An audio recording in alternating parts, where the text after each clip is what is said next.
That could work. First off, though, we're going to clean this.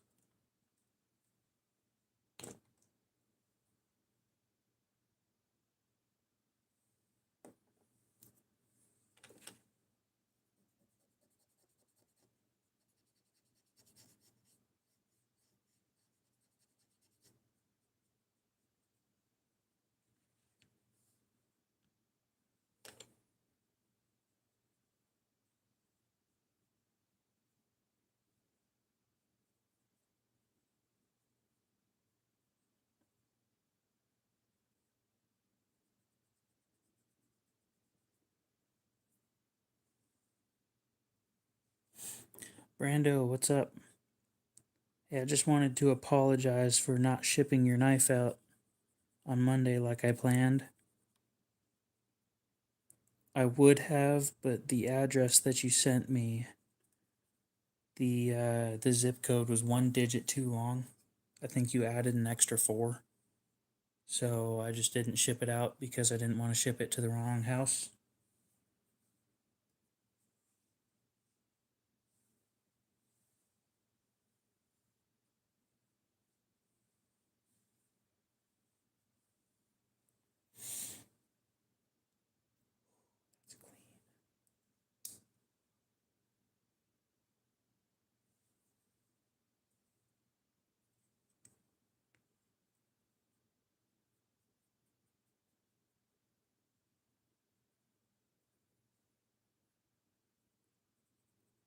Yep, and I'll admit that one probably was your fault on that, but I would have live streamed yesterday, but I took a nap instead. So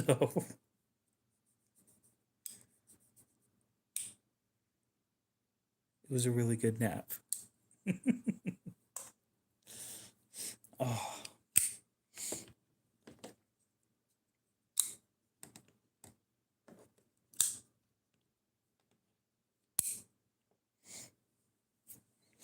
so yeah, I have the shipping label printed off, taped to the box, and it is ready to be shipped out tomorrow. I will send you your shipping information when probably later tonight, maybe tomorrow. It will definitely tomorrow at the latest.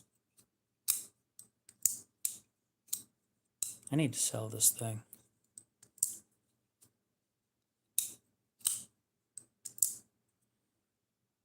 No, it needs grease.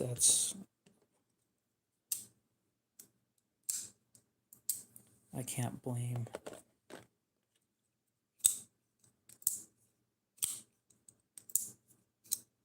Yeah. It just needs some grease, so I'll get that taken care of right now. So I've got some bad news for everybody.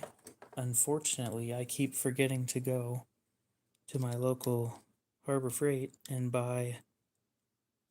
get my screwdriver set replaced. How much did you get that for?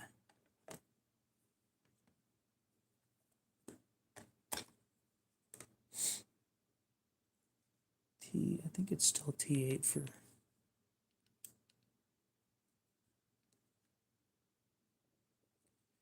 Yep, I need more torque.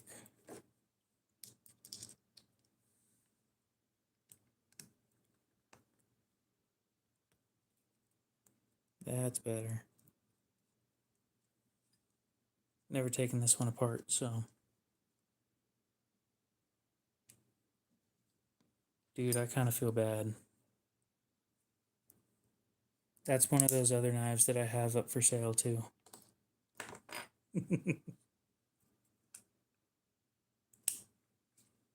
Alright, where's my prying knife? Andranica, what's up? I saw your message earlier. I forgot to say hi. How's it going? I forget everything, by the way. So if you're new here, hi. I don't remember shit.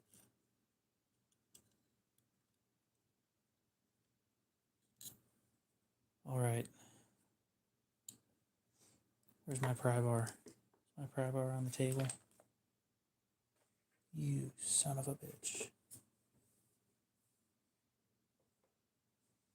Oh yeah, I have mini practices up for sale too. That's why I was saying I feel kind of bad.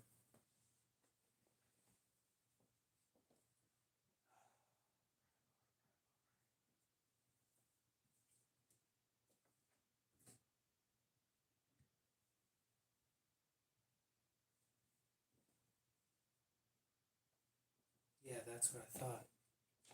You're not hiding from me anymore.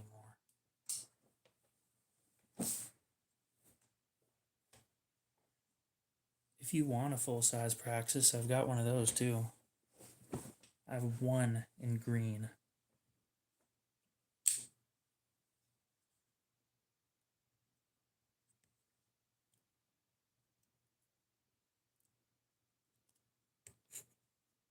Oh, this hurts to do, but...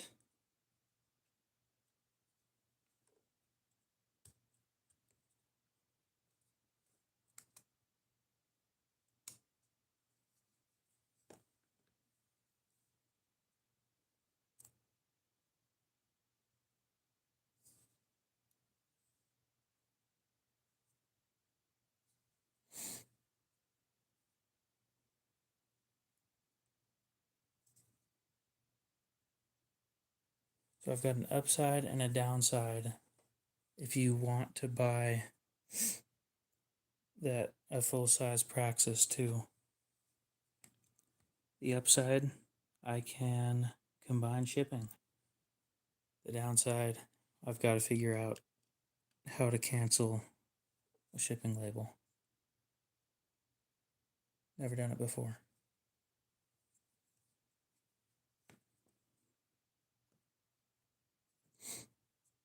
AJ, what's up? Come on, don't give me that.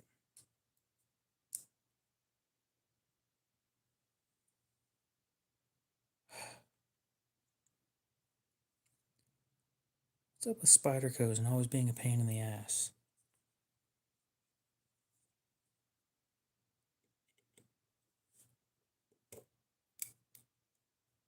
No way, you came back from the cruise and you're still not a moderator?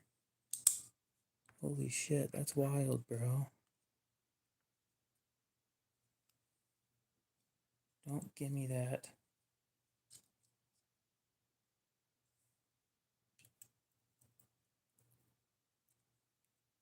Yeah, that's what I thought.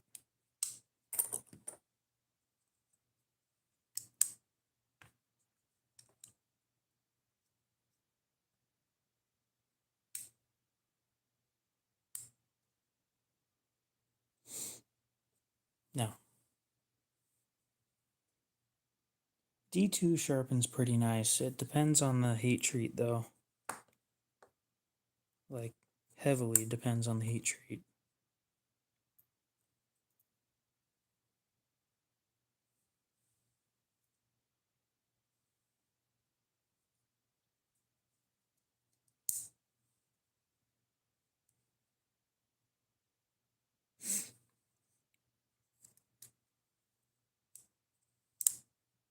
My Spyderco is being a duty hole. Booty hole. A duty hole.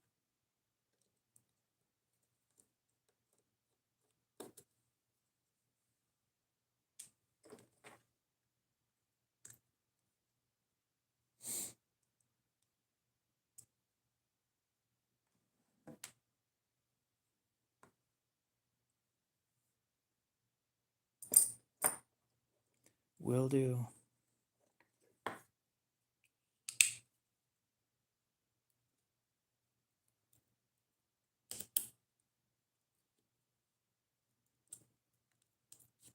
KO, you're gonna break your knife.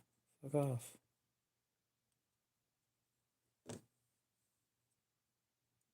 My knife. I know what I'm doing, kinda.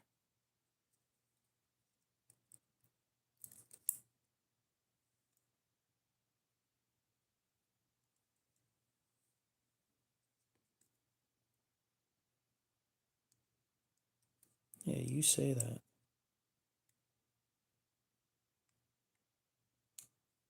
Oh, finally. Now you are a pain in the butt. You took the Finn Wolf back. Why is that? Canada? Hell no. I didn't say shit about Canada. Not today, anyway.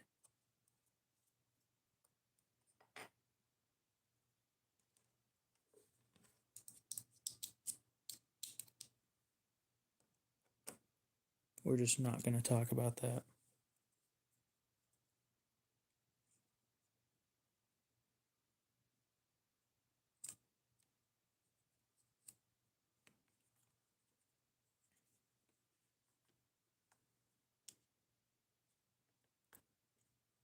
Ooh, that's going to break if I do that.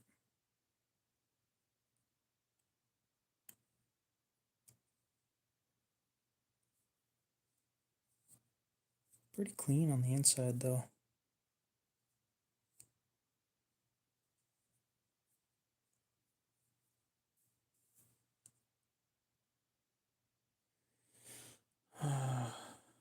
That's Cold Steel for you. You wonder why I stopped buying their shit. Look, I've been disappointed in enough companies. The only company that I give unlimited chances to is Gerber, and I'm pretty sure I'm done with that now.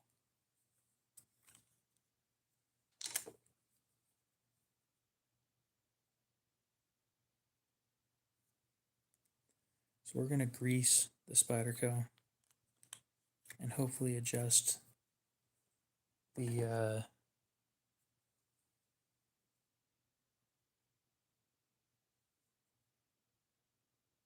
detent a little bit.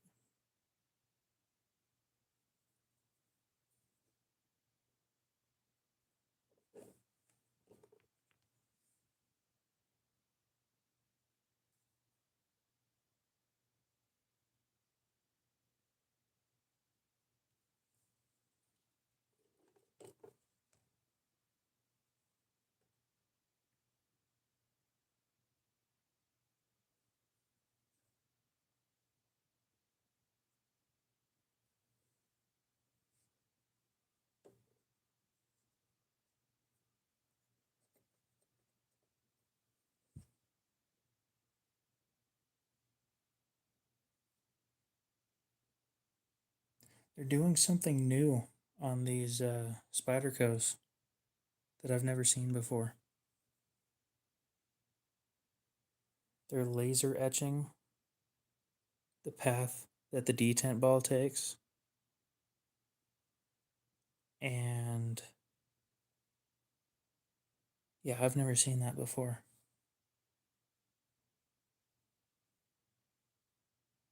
You know, I've already got it apart. I should probably check out the Maximate version and we can compare the two.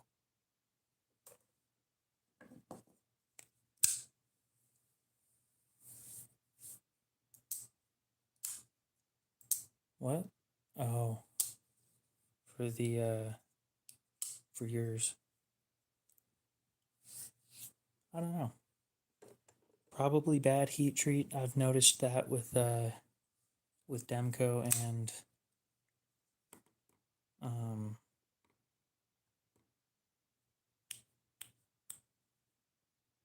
Cold Steel.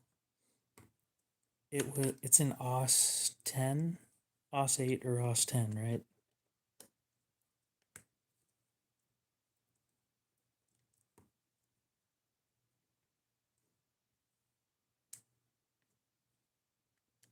And I'll admit, I don't think that the Finn Wolf was a counterfeit. I just think you got a bad one.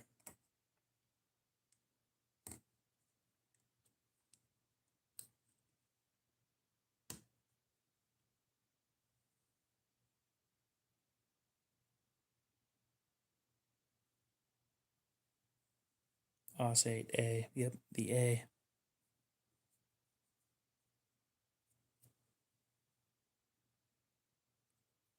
Just about cut the shit out of myself.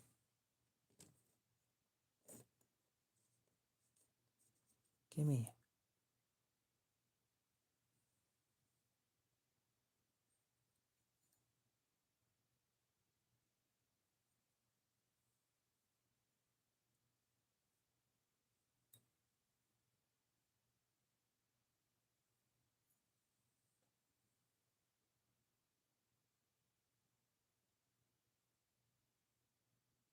There's definitely some differences.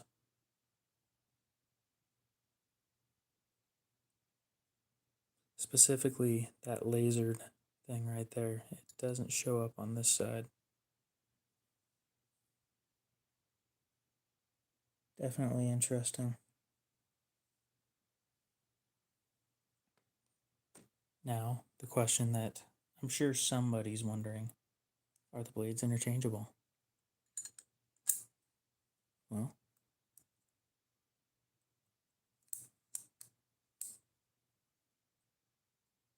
let's find out.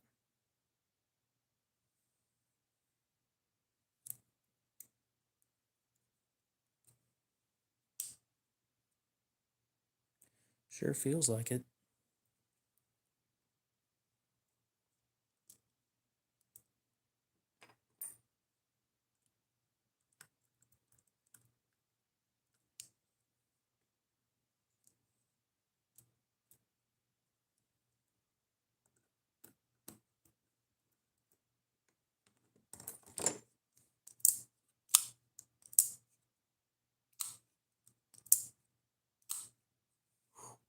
Clean.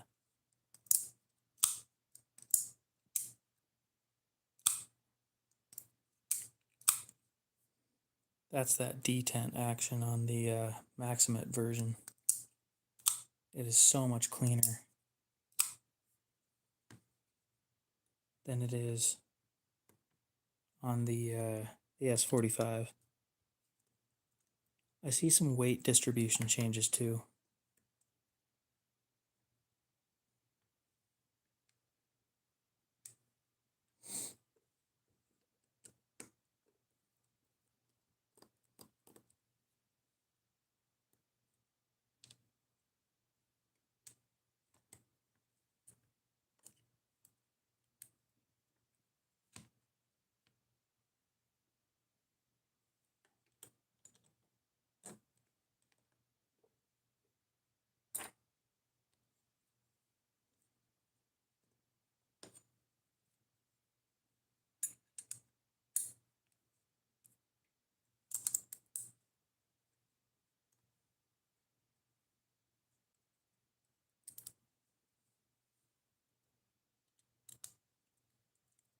Well, it was a genuine question. Sometimes the same knife, the blades won't swap out with each other because of tolerances. Like Chris Reeve knives, I don't think that you can swap blades from one knife to another. The tolerances are too tight.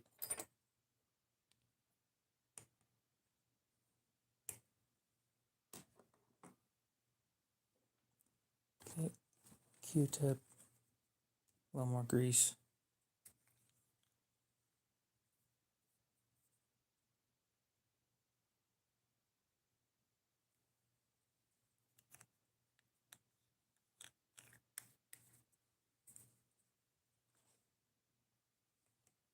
All right, we'll see you later, Brando.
So for anybody that's new around here, what I usually do on weekends and live streams is I sharpen something, at least one thing. Ooh, that needs break-in period.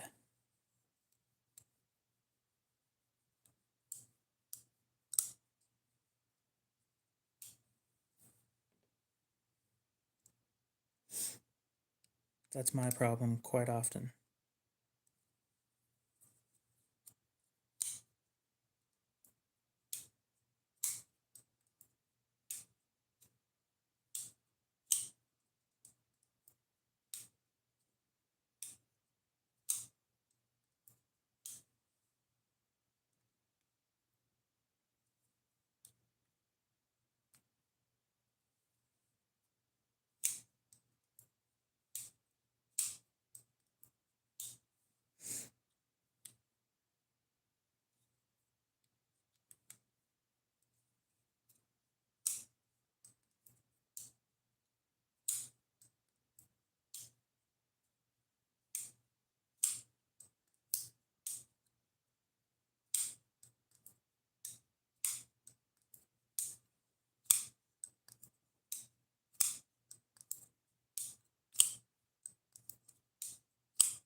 There. They always need a break-in period after you grease them, which is annoying, but it all ends up working out in the end.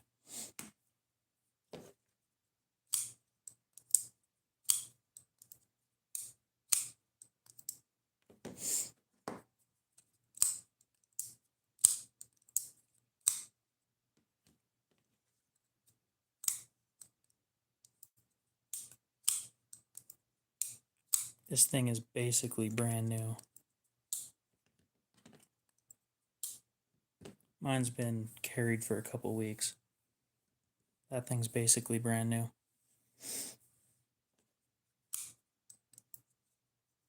I don't remember if there was somebody that was interested in this or not. Because if not, I'd be happy to sell it to somebody in here.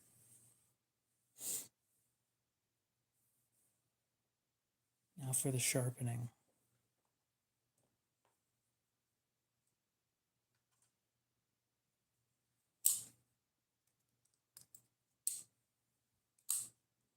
We'll be sharpening a pair too.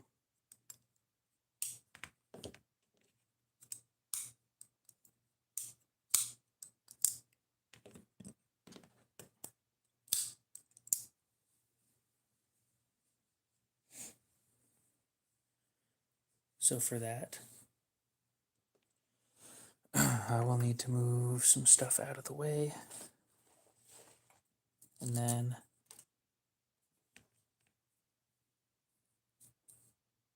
the K4. That sounds familiar. It's one of the ones with the big blade, right?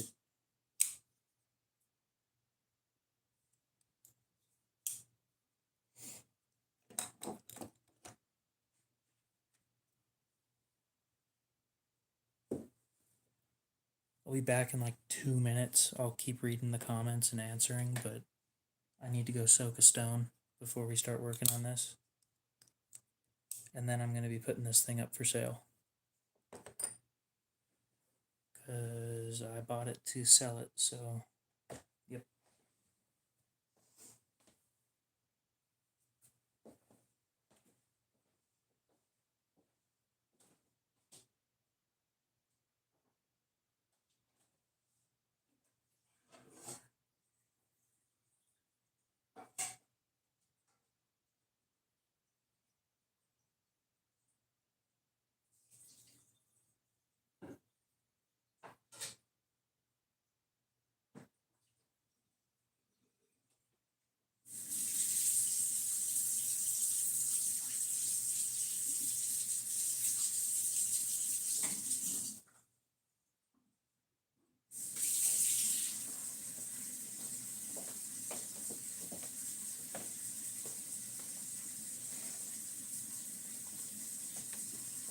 So that means if everybody or if anybody wants that thing, tell me.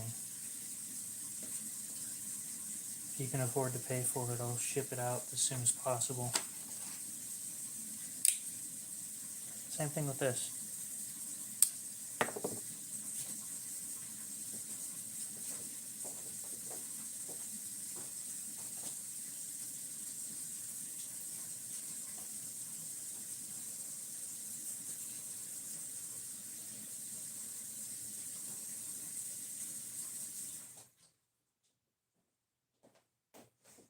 Okay, that is soaking. Wait until the time up here for me says 30, and then we'll go pull it out.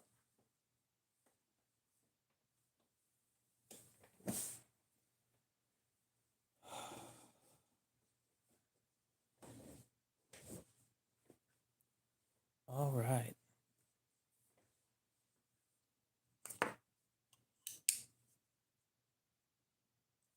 I think I already got this thing sharp,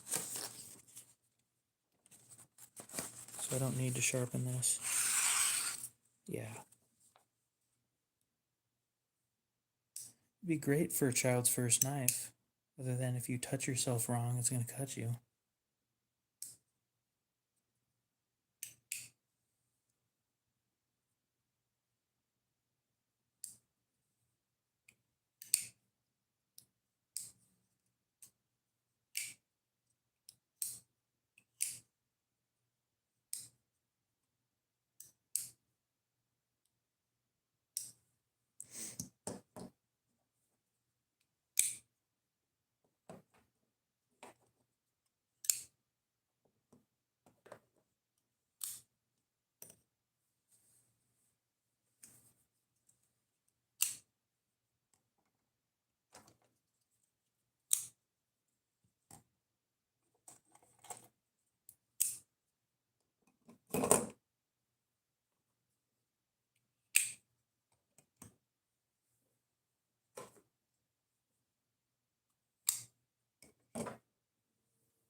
I think I got a problem.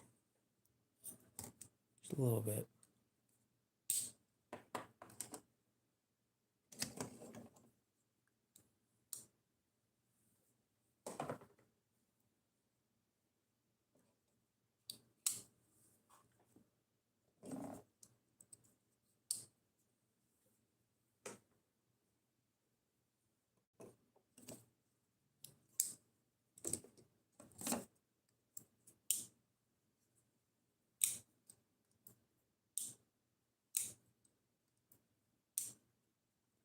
I had the exact same thing happen where Spyderco sucks at. It's the only thing that they suck at, in my opinion, is their edges. They make them sharp. That's great, but they don't have great angle control. So this is what we're sharpening. And then I'll be putting it up for sale. If anybody in here wants it, tell me now.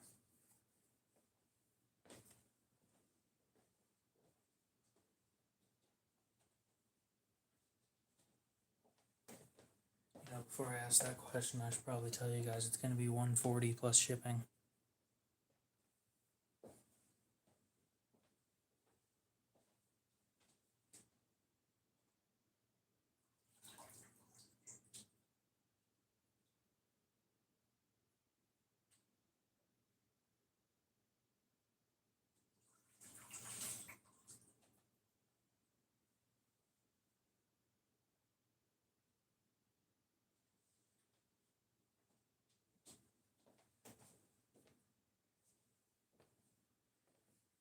Which, if you guys think about it my way,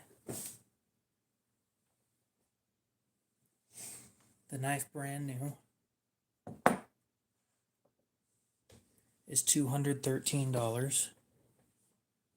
And I'm not sure if it's more than that with the DLC finish.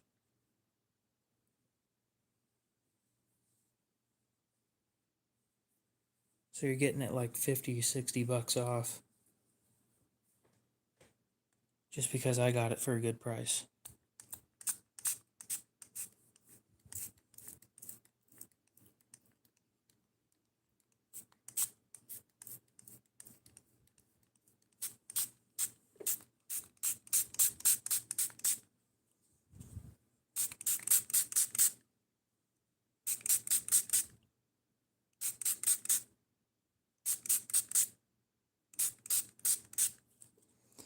And yeah, I thought that 140 was a pretty good price too, so.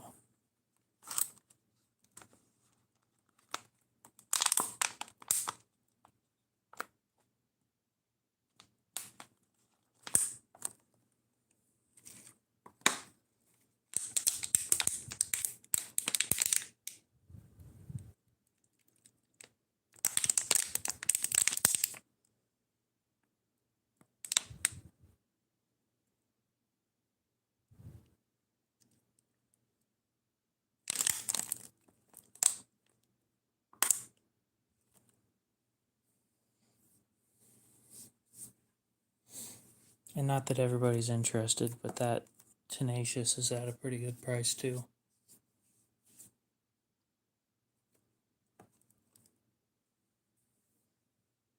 It's a half serrated though, so not everybody's going to be into that.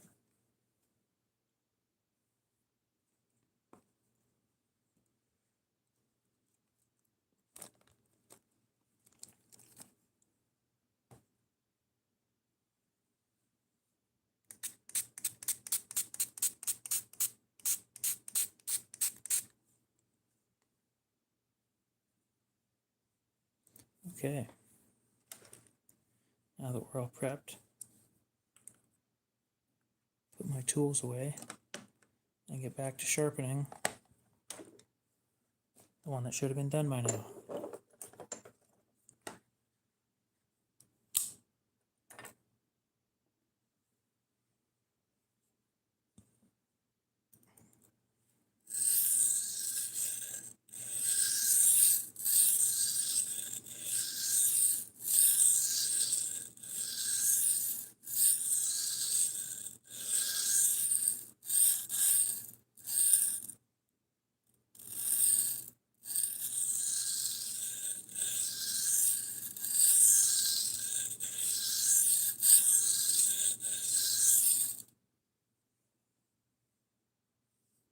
I've never been able to get a mirror polish.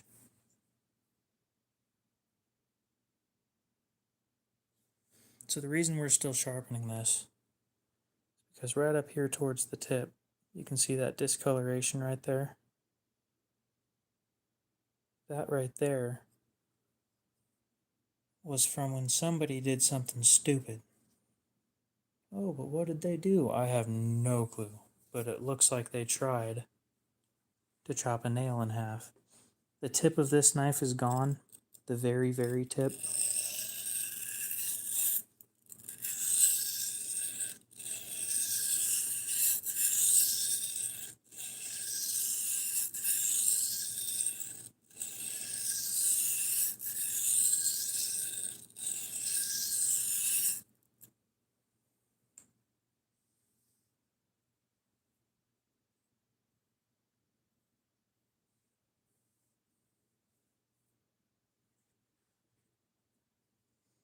Yeah, I don't have to watch for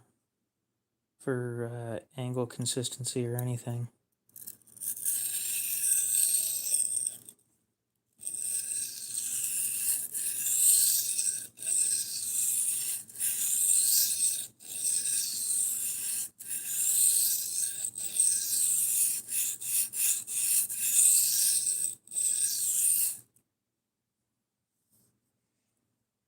And the reason I don't have to, because I've gotten so used to doing this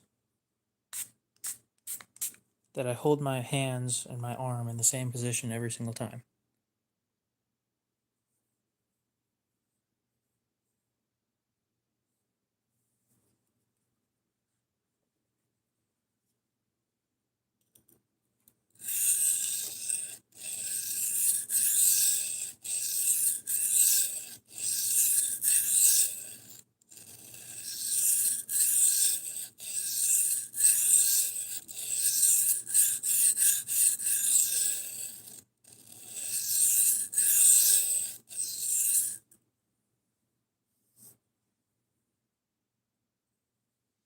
As long as I do it slow and steady, it'll all go perfect.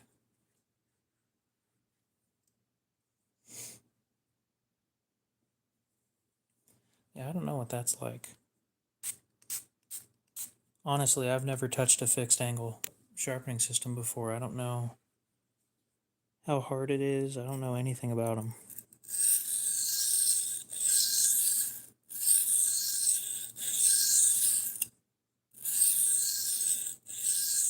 All I know is that based off of how they're designed, angle consistency is not going to happen towards the tip. And I didn't figure that out based off of watching somebody else's video. I just have an understanding of, I don't know what you'd call that, basic engineering. And it's not hard to understand that that fixed angle systems cause inconsistencies up towards the tip.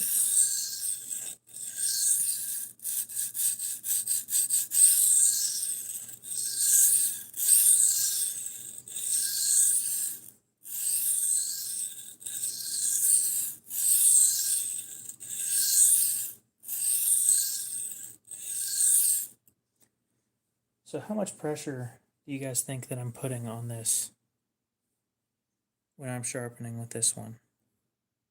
Because my usual ones I put about 2.5 pounds. 2 to 2.5.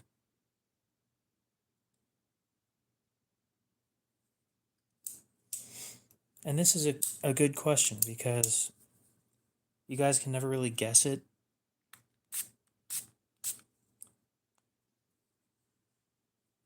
You don't know until you're the one that's sharpening it.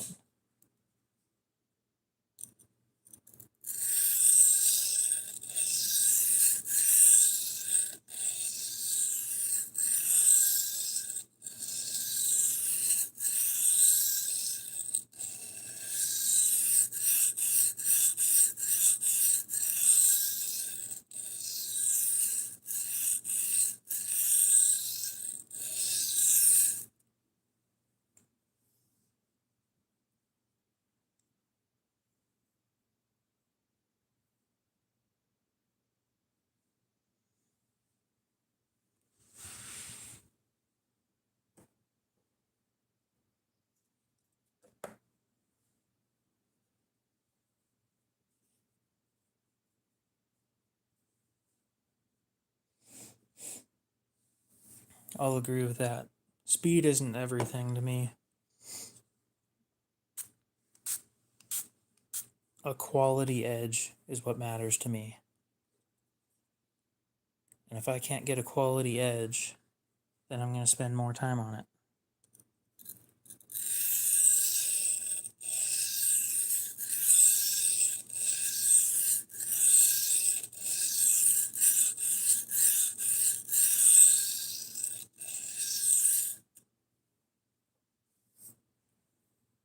And I don't mind spending 45 minutes sharpening a knife if it ends up being as sharp as I want it to and looking good.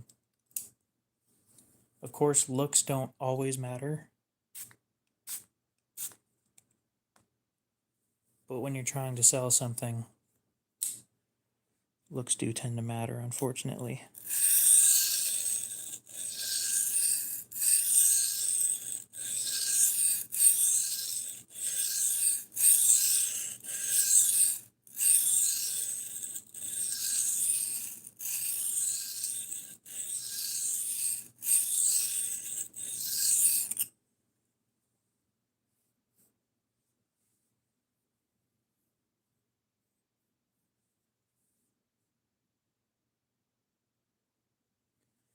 We're getting close to that chip being gone. A couple people are probably wondering what's that stuff that I'm spraying.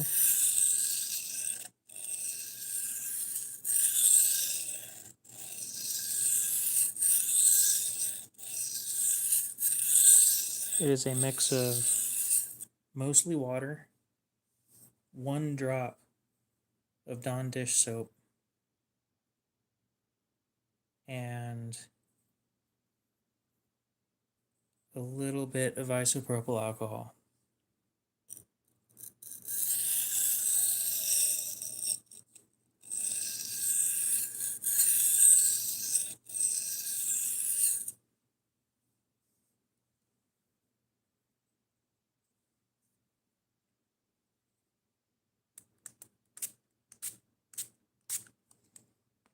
Now, the downside of using the Dawn dish soap in that mixture is the little spray bottle that I have.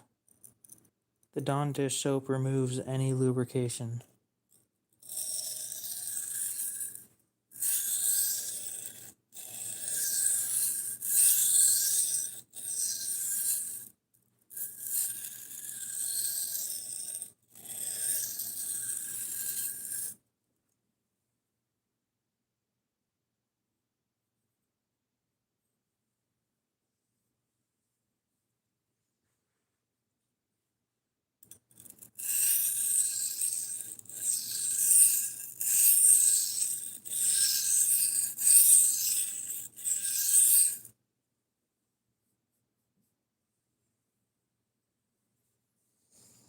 Having an issue here.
Never use it. I've never used bonded stones before.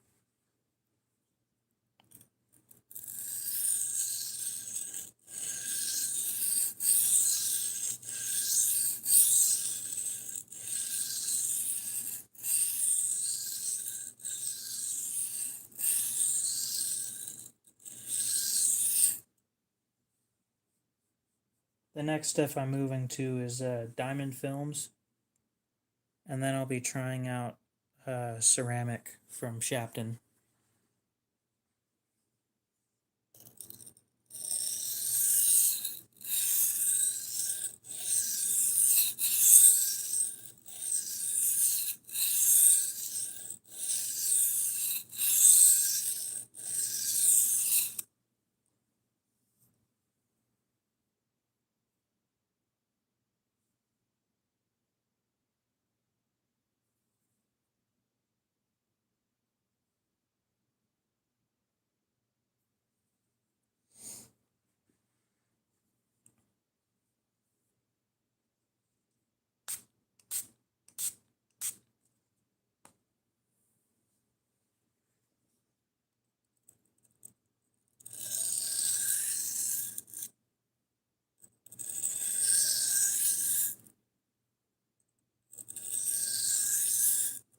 I would assume they feel nice with how expensive they are.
Beautiful.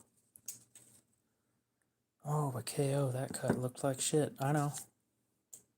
Not done yet.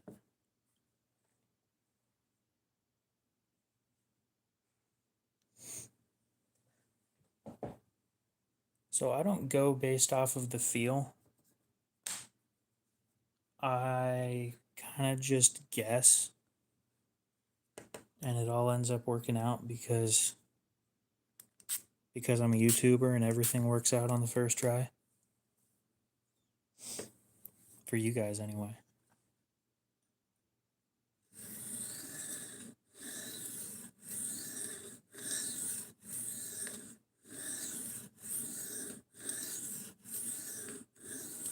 I'll be real with you guys, though. When I'm sharpening, I always am angle. So I have no clue what angle it is. But whatever touches my stones ends up sharp when I'm done. And frankly, if it keeps on turning out like that, then I'm not going to complain.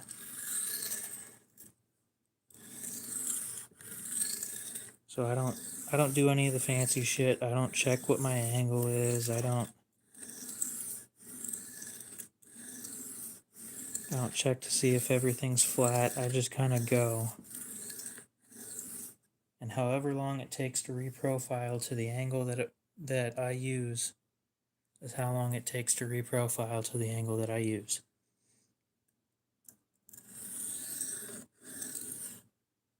What if it takes an hour? Done it before. It sucks, but I end up with the edge that I know and that I can trust.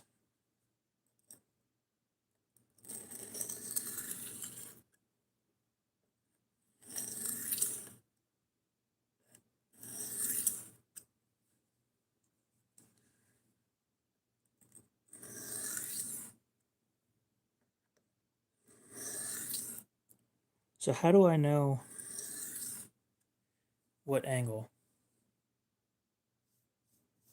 Or how do I know that I'm holding it in the right spot? So you guys don't see this when I do it, or you probably don't anyway. And I wish that I could get a better way of showing you guys. So let's see if this will work out. When I'm sharpening, let's turn the flashlight on, see if this will help. When I'm sharpening, I place the knife flat, and I lift up until the shadow under the edge, the very edge, is gone. As soon as that's gone, that's the angle that I'm going to hold.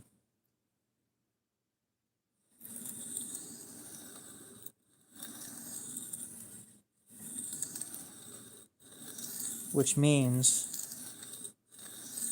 that I'm already apexing every time that I do that.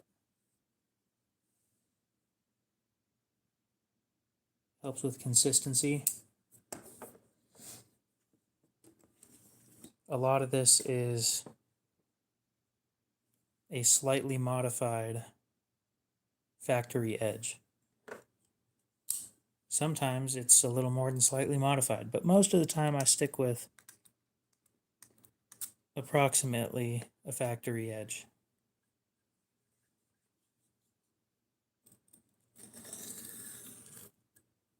Except mine has teeth.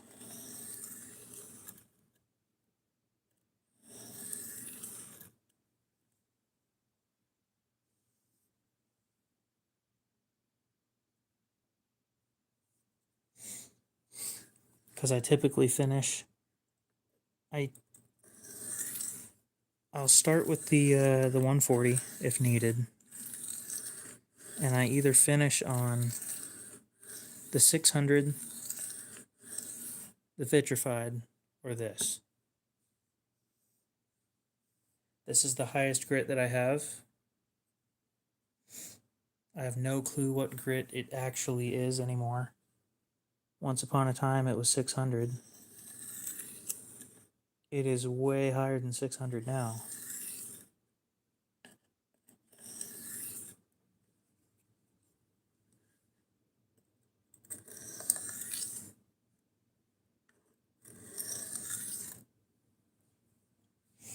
But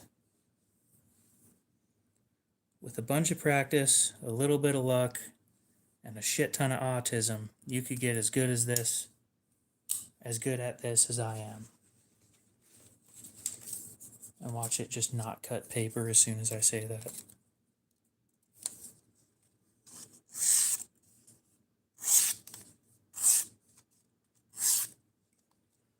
Okay. Now it's time to strop and actually finish.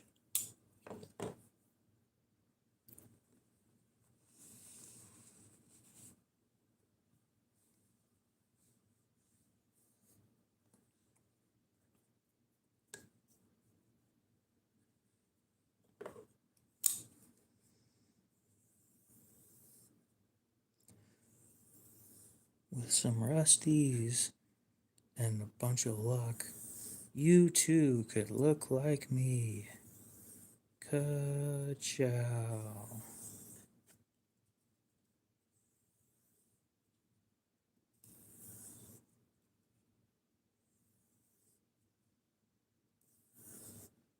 Somebody 3 years from now is going to watch this and find that hilarious.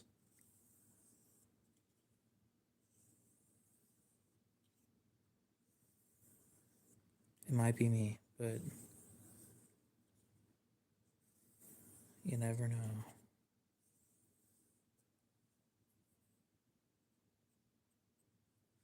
KO, you're stropping too much.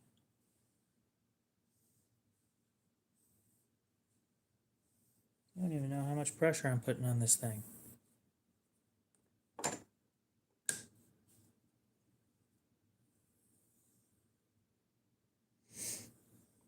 That movie was my favorite movie as a child, and it still is one of the best movies that I've ever watched. The third one was pretty fucking sad, though.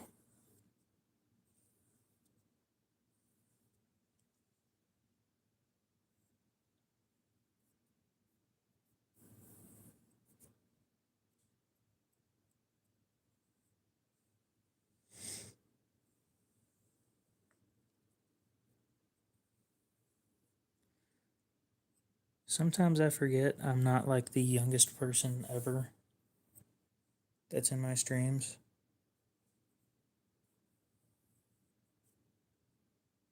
I kind of need to remember that there are other people in their 20s and 30s.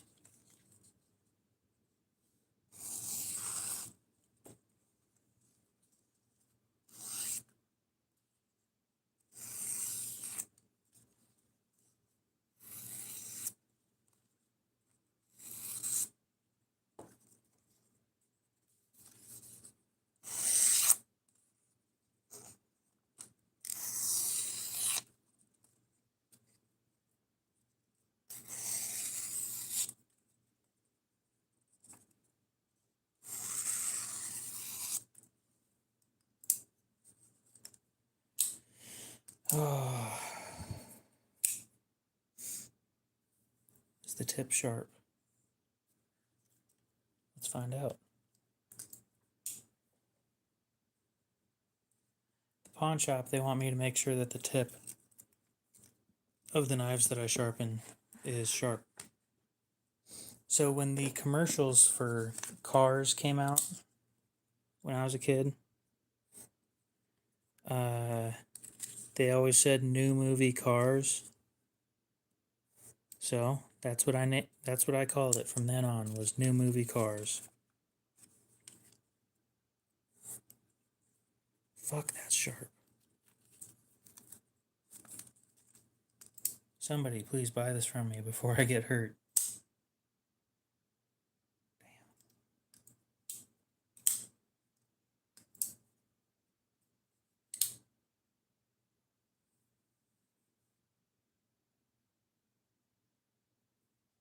There's no way the tip of this thing's bent. The tip of a Para 2 being bent. There's no fucking way. Okay, it's not. You turned 21 this month. Fuck, I'm old. I'm older than you.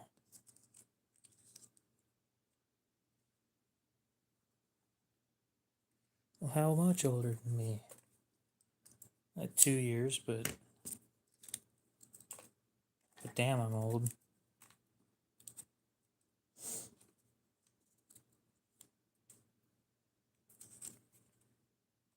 Damn, I did a good job.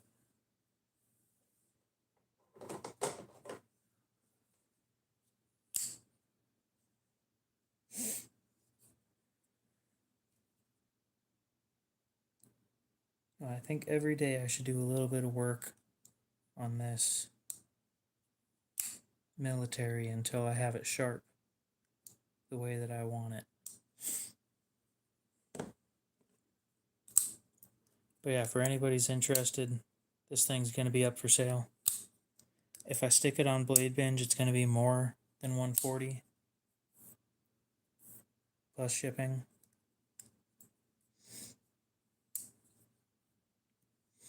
I don't know exactly how much. All I know is it's going to be more because Blade Binge adds fees.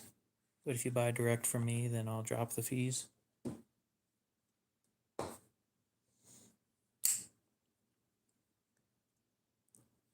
It's a fun thing if you buy direct because, one, the price goes down by about 7%, and two, I make a little more money and you pay less in both shipping and in total cost.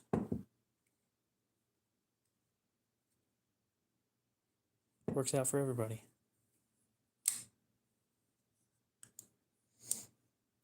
So tomorrow, I should be getting some diamond lapping films. Now, what do you guys think that we should test those on? I know there's probably only one of you that's in here that's willing to talk, but what should we test those on?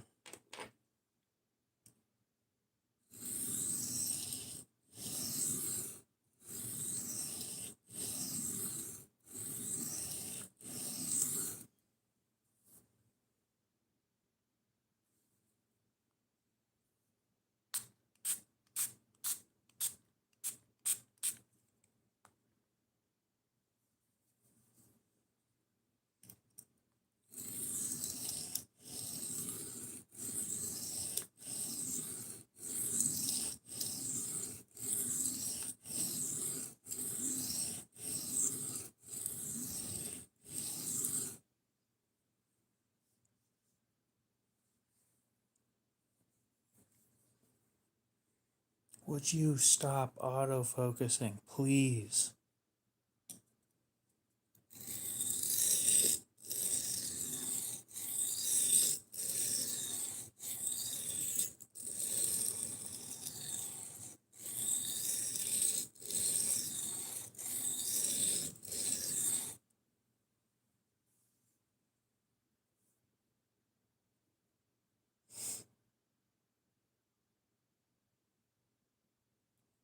I'm pretty set. I really don't want a used one.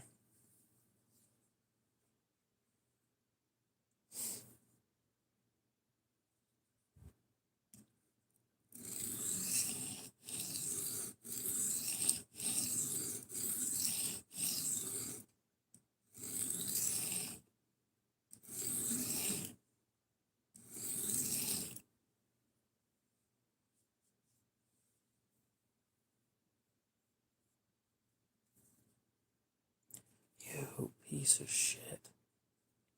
Please just stay focused. Up there where I tapped. Up there.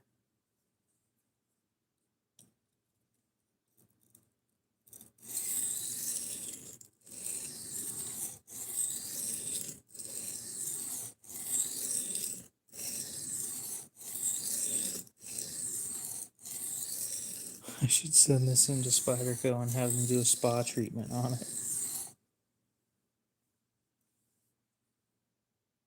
This mangled 13-year-old knife.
Appreciate you informing me about it, though. And at the moment, I'm actually going towards buying more Spyderco lots so I can give you guys some good deals.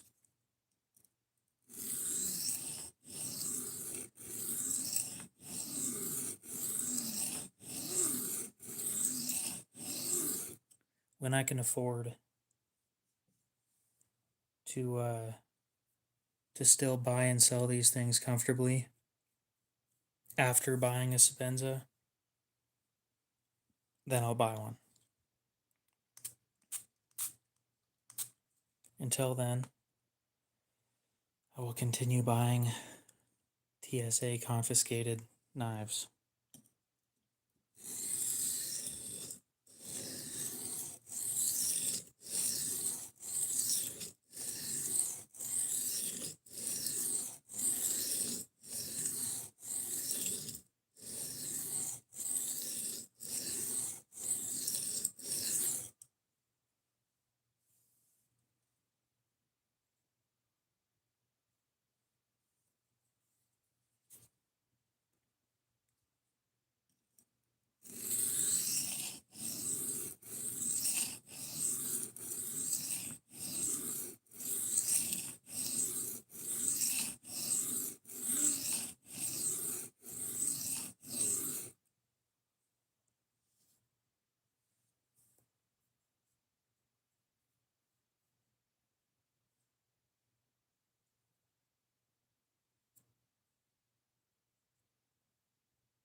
So the lapping films are 320, 600, 1,200, and 3,000, I think.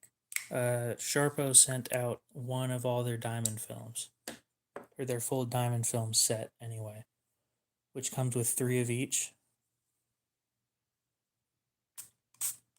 It'll be my first time using a anything with over 1,000 grit diamonds in it.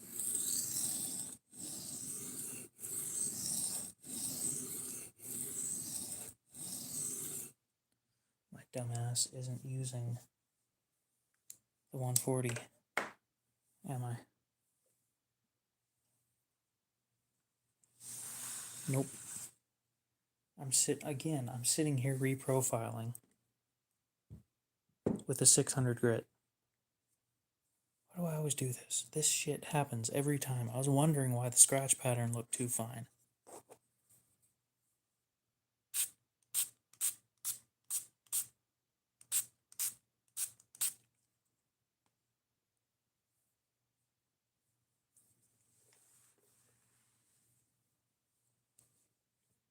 This stuff smells great, by the way. It doesn't smell like bubblegum anymore, but it still smells pretty good.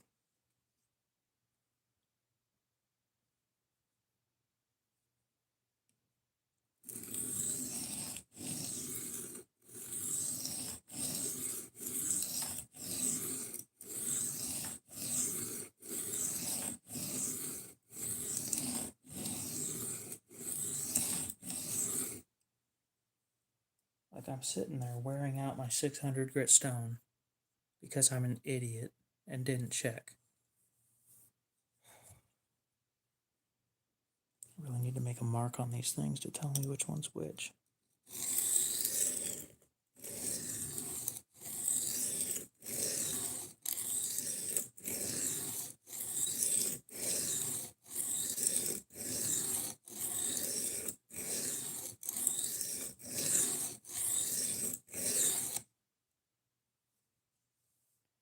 And there's the other problem, remembering to check which one's which.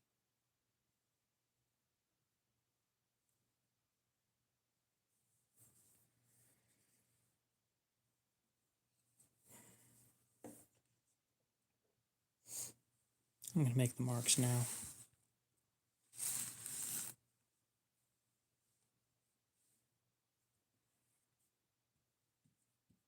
Okay. Gimme. Okay.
Maximate, where are you?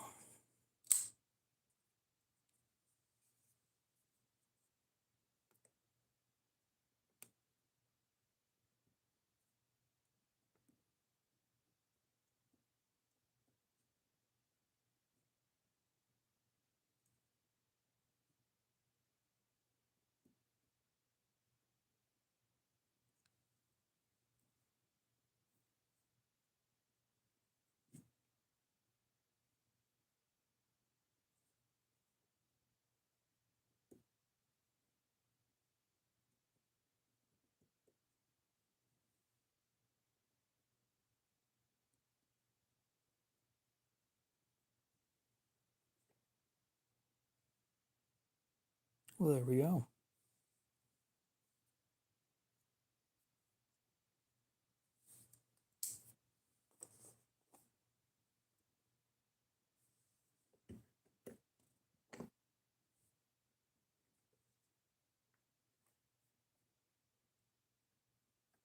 Let's put an arrow.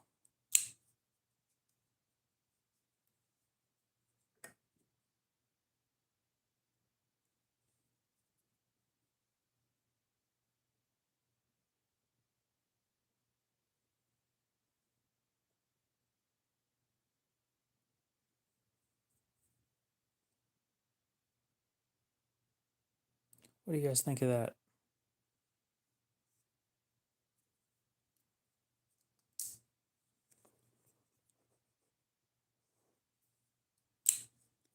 The one could look better.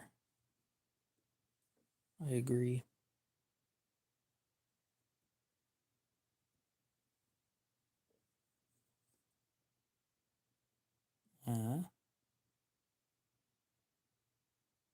What are we thinking? That is hard to miss. And then on the other side,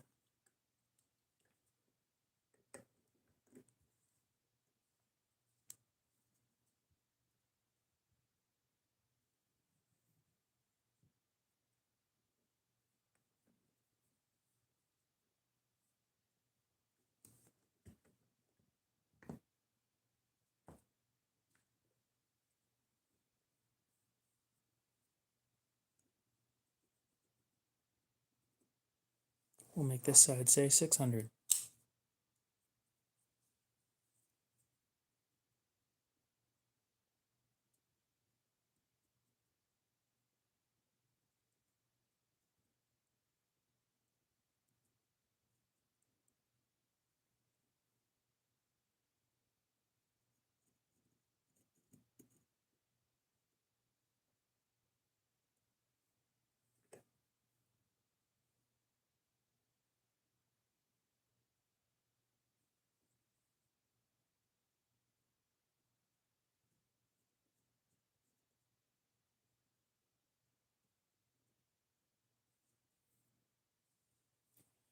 Looks good to me.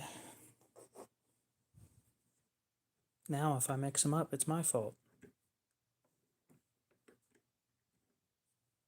I mean, it's always been my fault, but now it's even more my fault because it's blatantly obvious what it says.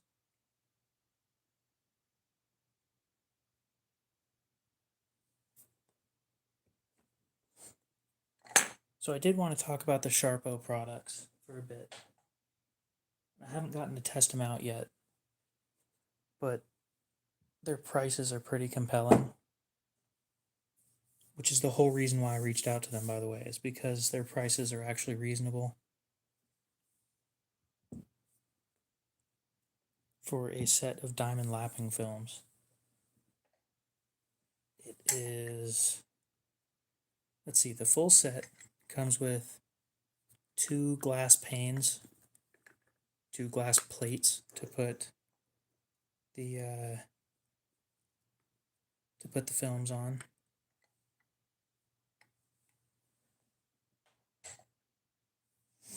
What else? Like, I'm trying to think of everything that this set comes with without needing to look it up. 3 300 grit diamond lapping films. 320 grit. 3 600s, 3 12 or 1800s, I don't remember which, and then 3 3000s.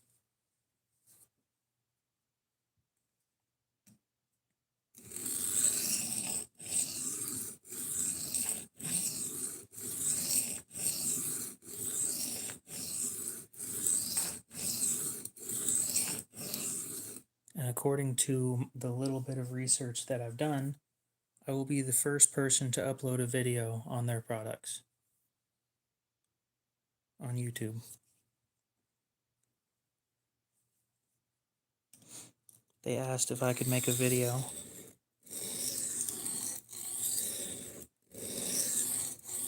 teaching how to sharpen knives with their diamond lapping films. And I said, sure. No clue how I'm going to do that, but I told them I would, so we're going to.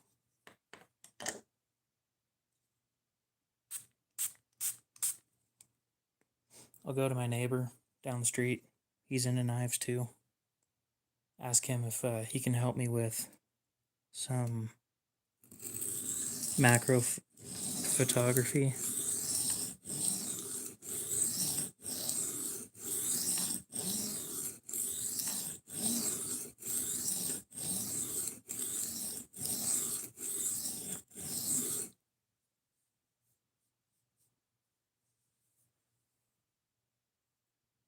Because he's into photography and actually dropped money on that shit, so.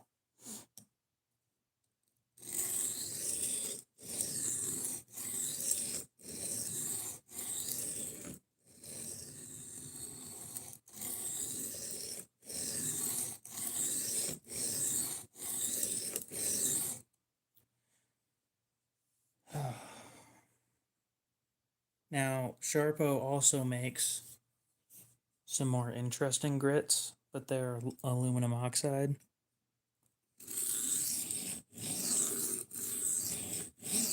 We're talking stuff all the way up to like 60,000 grit. And these are full-on films, not strops. A full-on film that is 60,000 grit.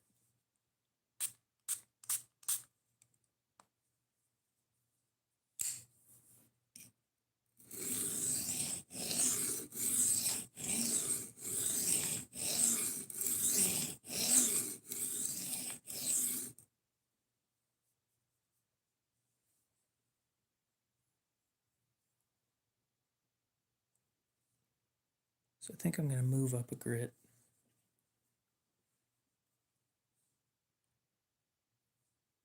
To everybody who thinks I've been sharpening too long, I haven't. I'm trying to bring the tip back on this, and I don't care how long it takes.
boy, is that a toothy edge.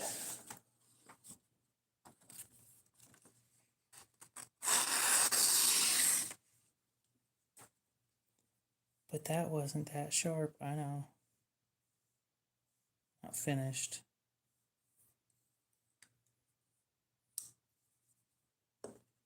Gotta wipe stuff off.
If anybody's curious about anything, feel free to ask questions.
think I might send this thing in for a spa treatment.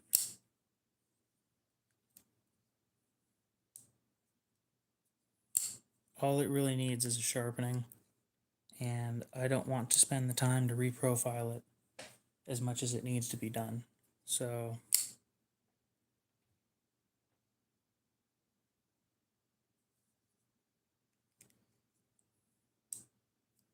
for being, I think it's an 11-year-old knife, and dealing with all the abuse that it's been through the past owner, I think a nice refresh is well deserved.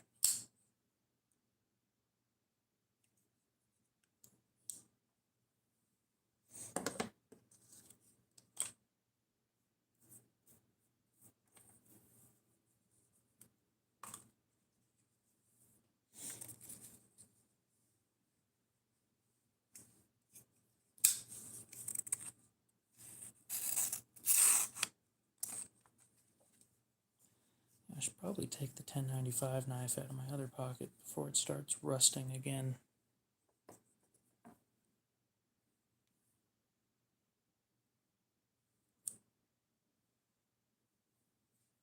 How sharp are you? Very.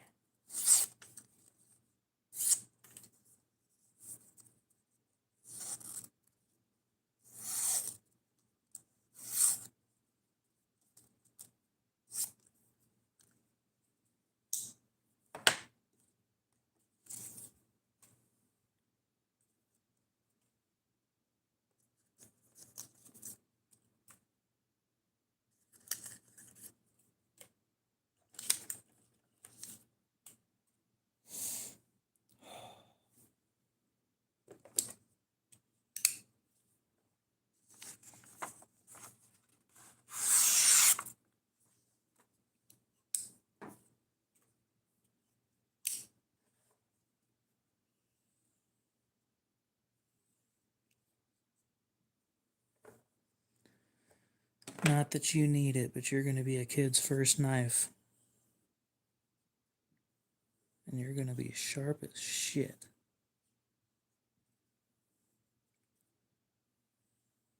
Whether that kid learns a lesson with you or not is the kid's decision to make.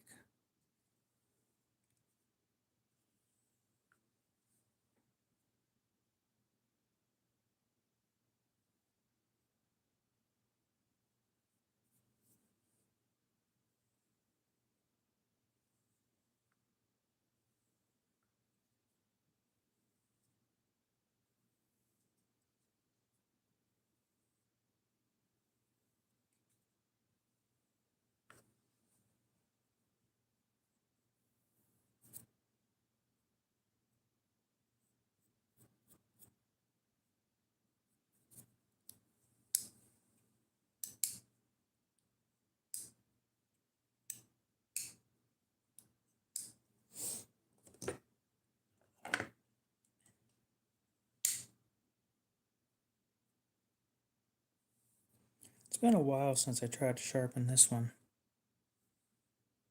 S35, really, really thick.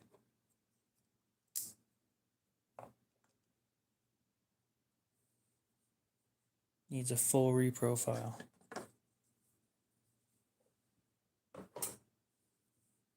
And I mean it when I say that.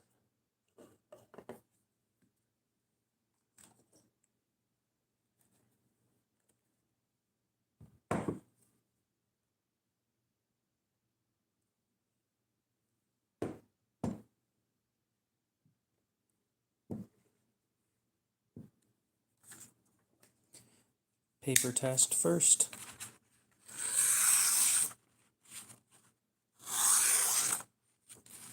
I can do better than that now.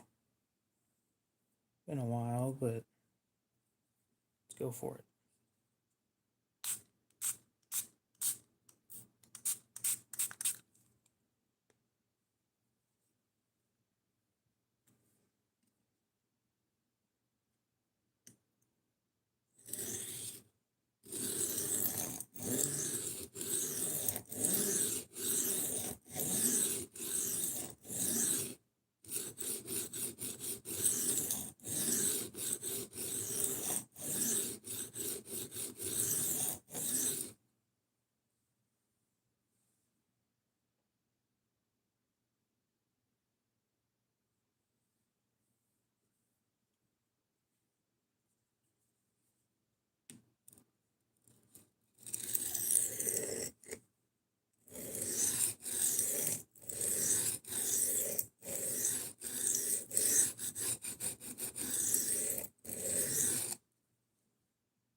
I swear, no matter who it is, Cold Steel, Spyderco, everybody does the same thing.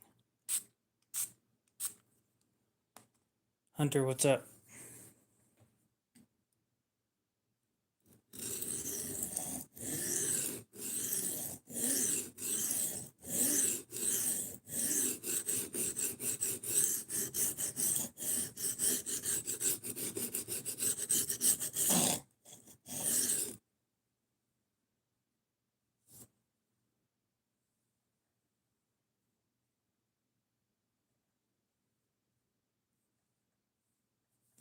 Hold a consistent angle when sharpening these things.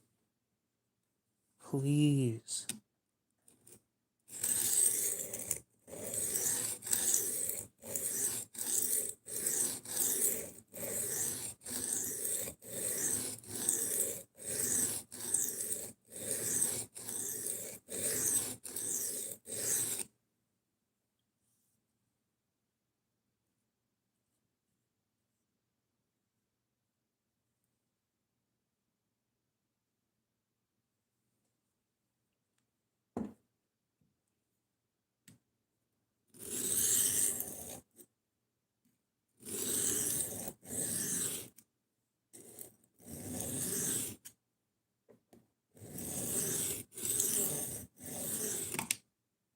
You're all good. Just drop in and say hi every once in a while. It's not a big deal.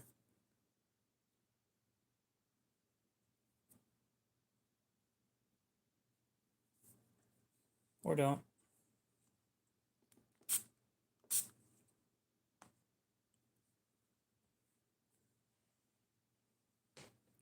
Is it still 74 in here?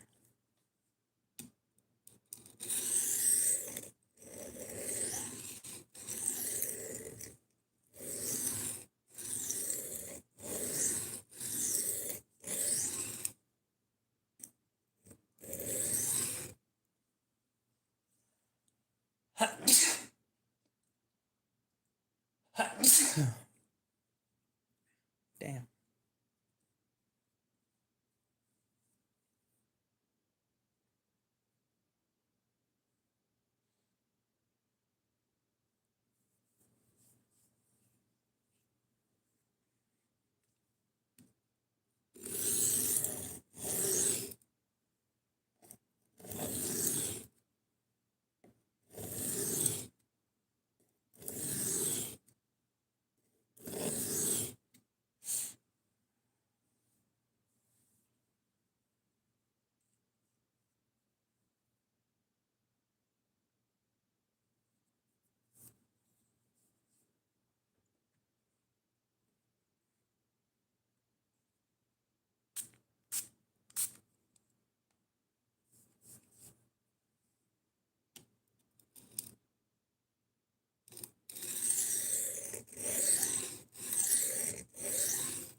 You finally caught a stream. Yeah, and you're finally somebody that's talking.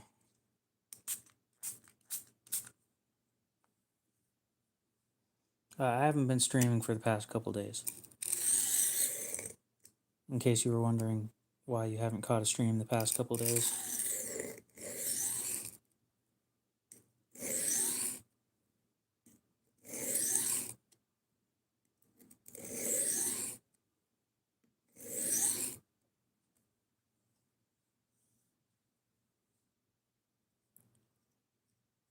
How's it going, person whose name I can't pronounce? Yep. So you haven't been missing them, I just haven't been doing them.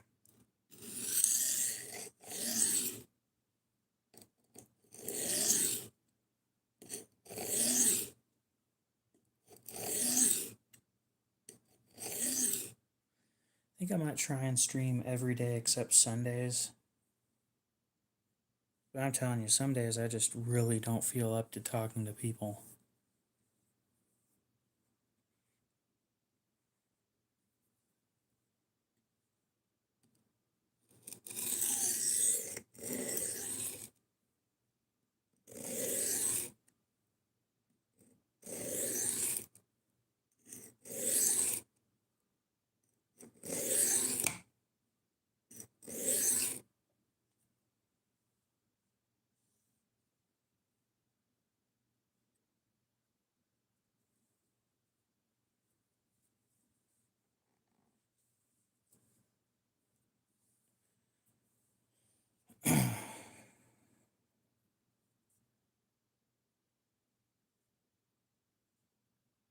So we can move up in grit, but there's still chips in the blade, so we're going to keep on keeping on the 140.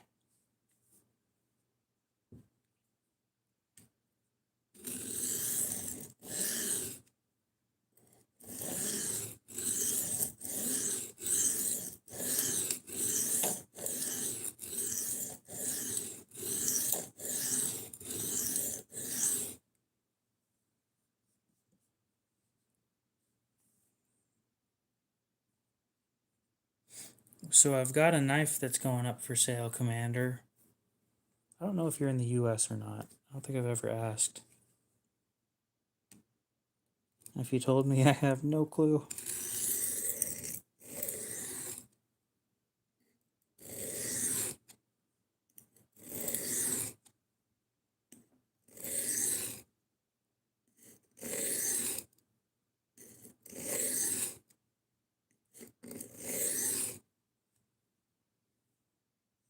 Maybe.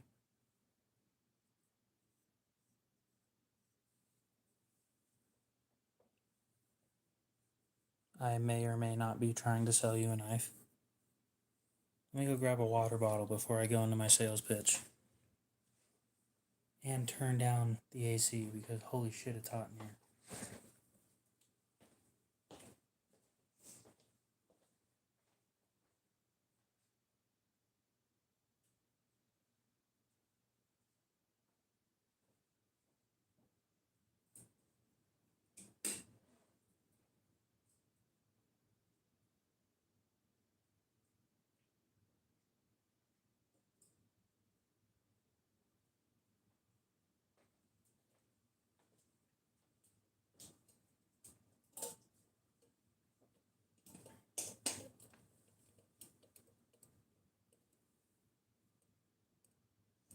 Oh, are you in a different country?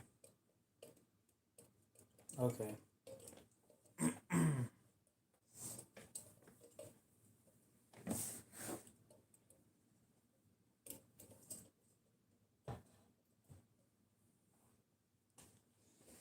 Ah, I didn't know that.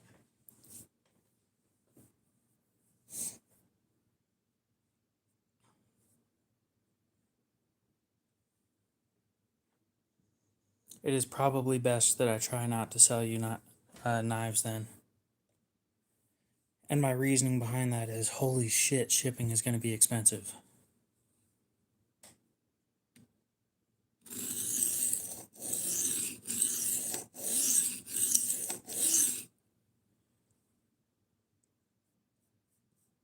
Oh, yeah.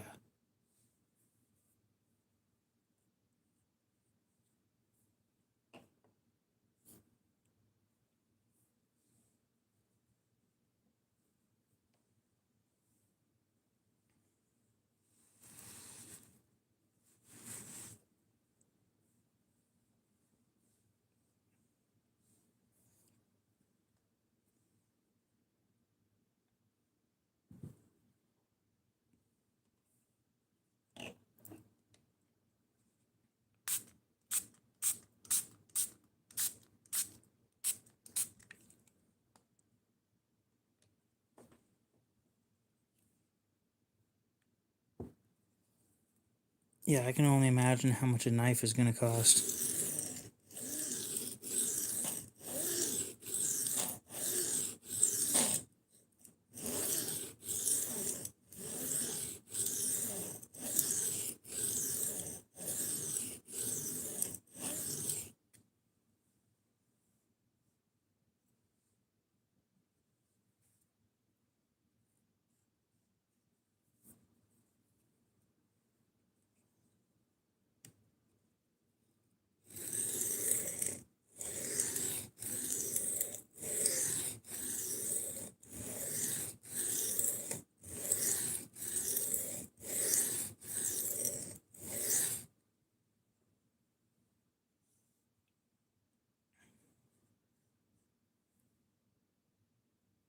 If a pen is $24, a knife is going to be like 80.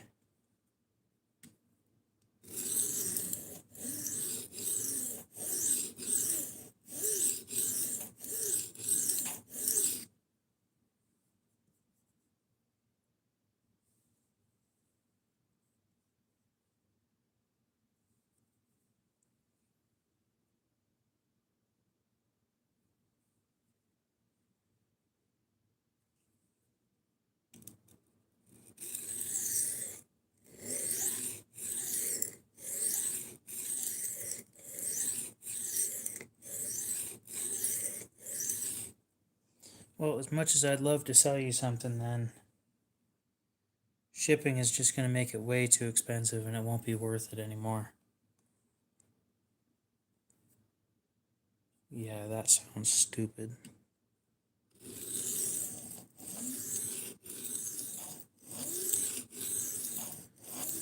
Like, who gets to determine what's offensive and what isn't? Because if it's the government that gets to choose that, then boy, are you screwed.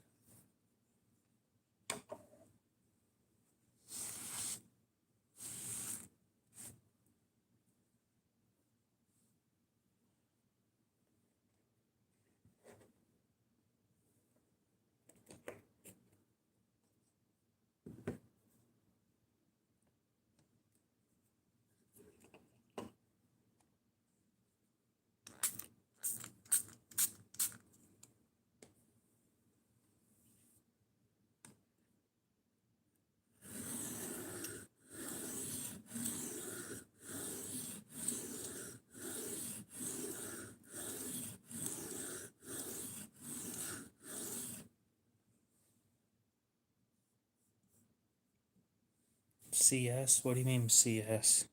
Oh, cold steel. Duh.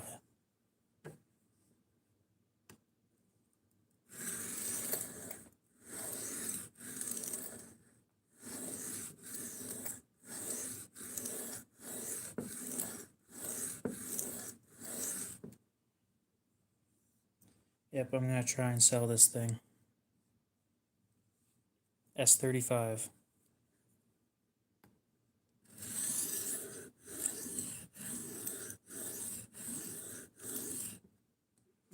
Actually, to be honest, it doesn't say on it anywhere, but I'm pretty sure they only made this thing in S35.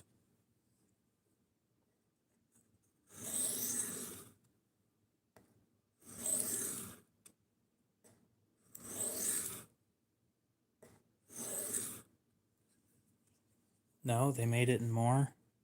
Then I have no clue.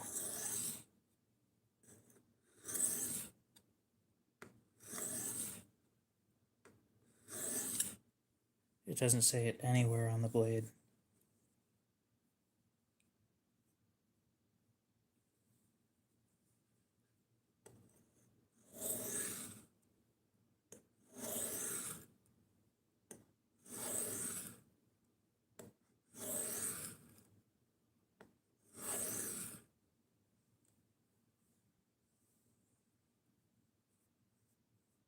You know it's an American lawman, right?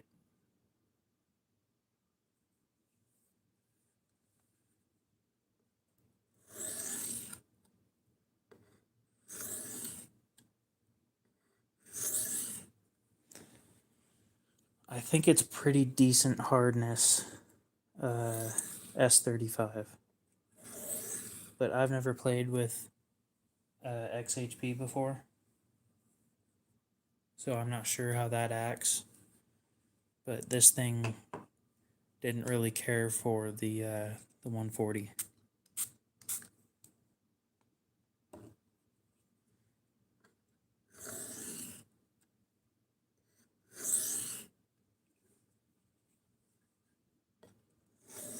I'm thinking like 62 maybe, which is really high. But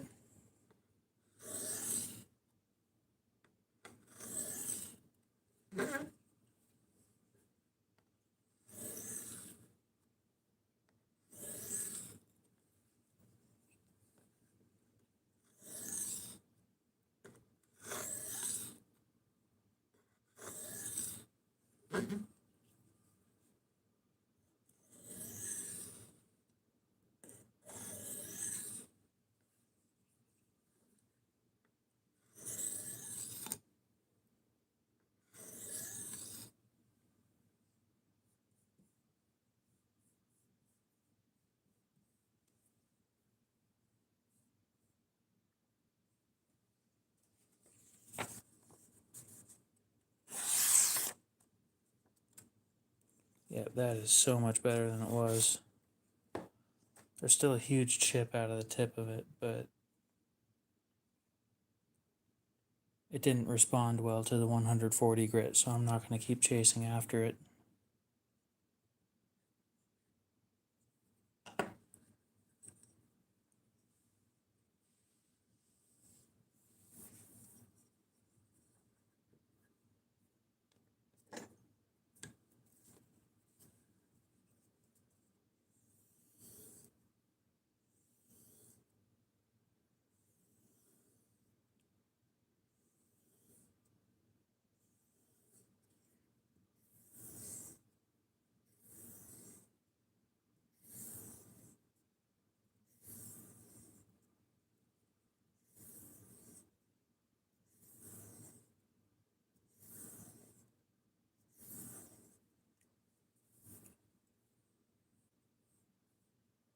I haven't yet, no.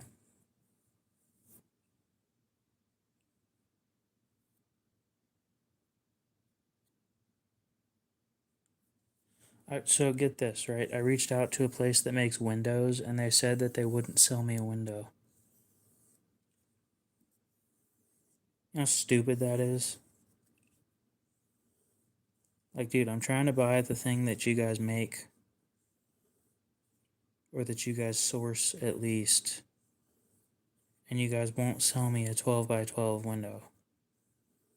And I made it clear I was talking a 12 by 12 inch window. Nope. Not interested.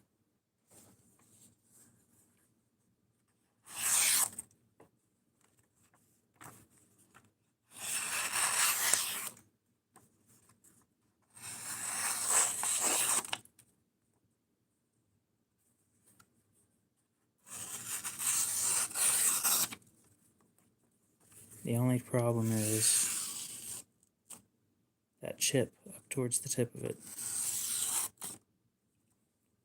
But honestly, nobody's going to use that far up for this thing.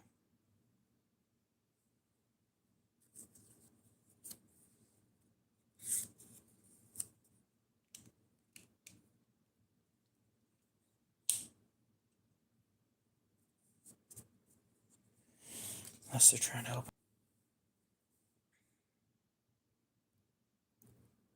So what do you recommend if the 140 didn't want to do much to this? What's my next course in action? Course of action. Whatever. At least it's got the triad lock. Got that going for it.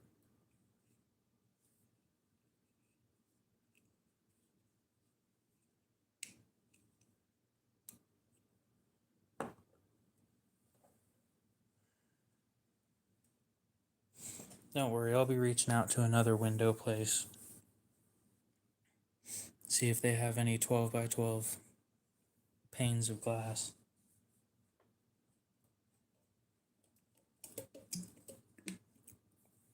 It is fairly comfortable, but the spring on this thing's a nightmare.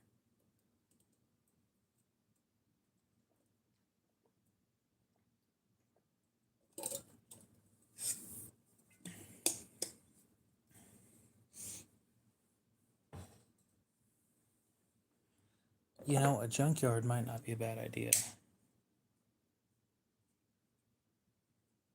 It reminds me of the Kershaw skyline.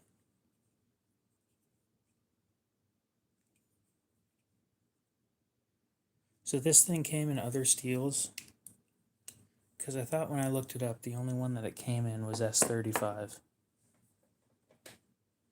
It's not OS8. That 140 would have eaten it.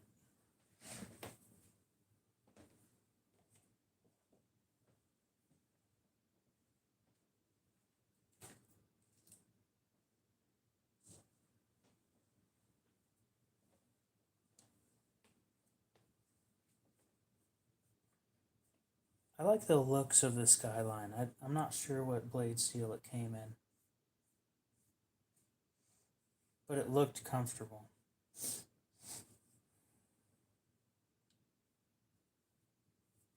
Excuse me while I stand up for a bit, because holy shit, this chair gets hot.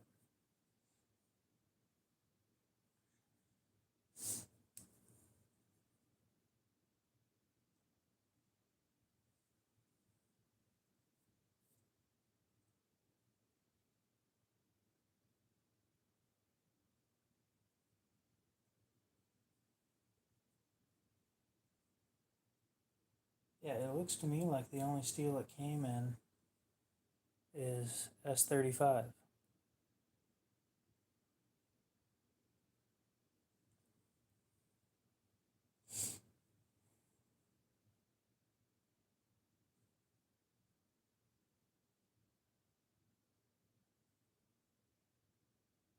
Oh wait, no. In that picture, there's one with XHP. Okay. So this one's paint. It doesn't have DLC coating. It's paint. So that's an older one.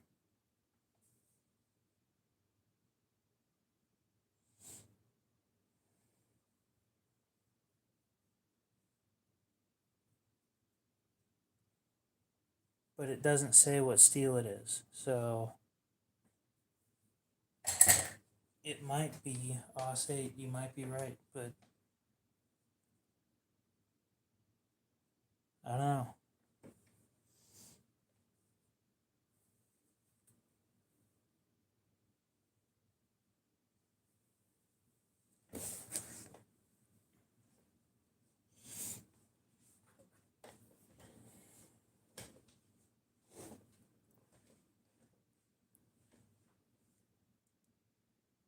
But if it is OS8, it's not soft. So yeah, you're right on that part too. Back when they knew how to heat treat. Cold steel doesn't heat treat worth shit anymore. It's one of the other reasons I stopped buying from them. Or that I never really started, because I heard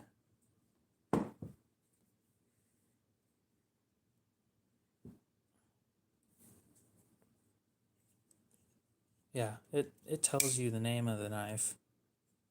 But on this side, it's supposed to say Taiwan over here, and then whatever steel it was on this side, and it just doesn't do that.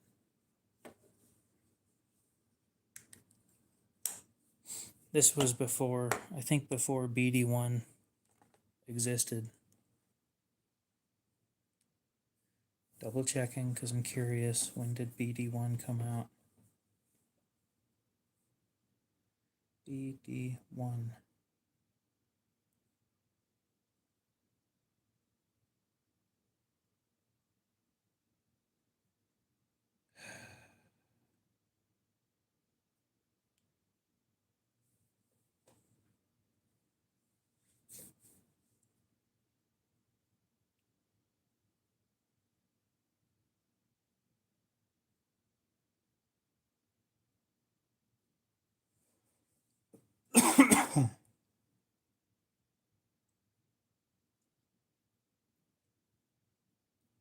Oh, that's not new at all. 2009.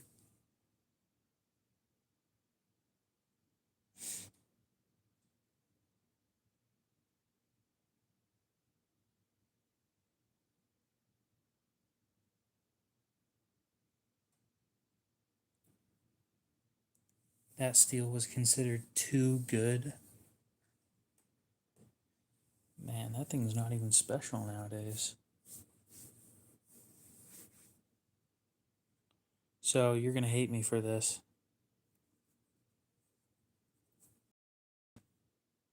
But I kept fucking up which one was which.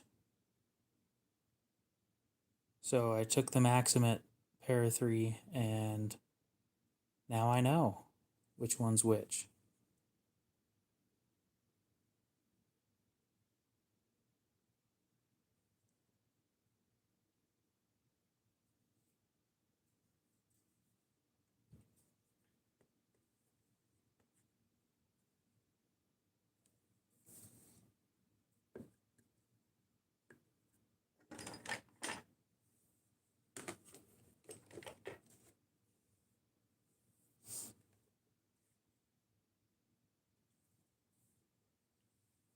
I'm curious, what would a little bit of oil mixed in this do?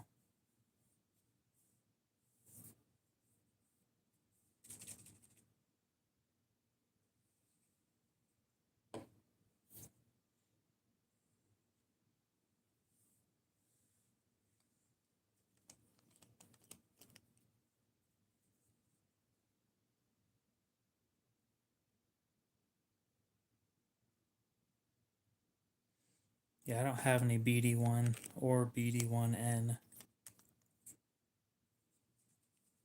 It kind of seems like the base models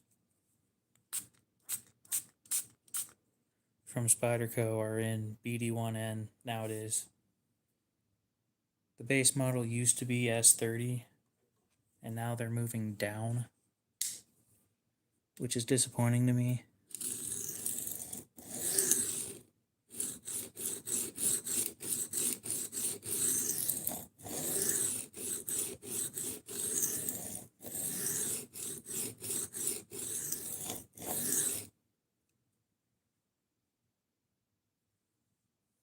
Oh yeah, eat that shit up. Now it's doing something. I just completely sprayed my leg.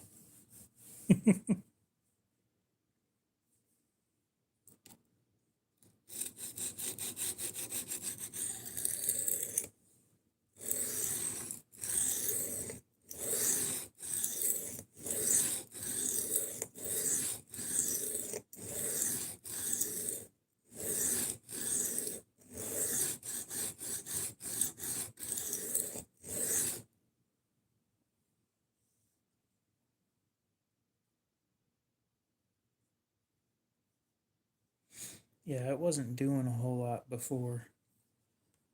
The 140 didn't want to do anything.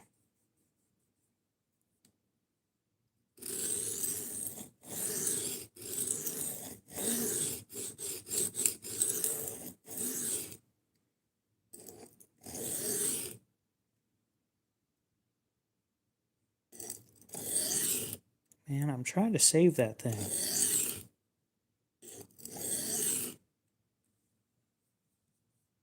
Because if I'm going to reprofile with something, I'm reprofiling with the 140. And what I'm trying to do now is take a chip out. So I'm reprofiling for quite a while. But once the chip's gone, I'll move over.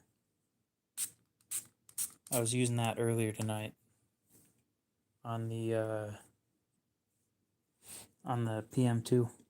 The PM2's done now. Ready for sale.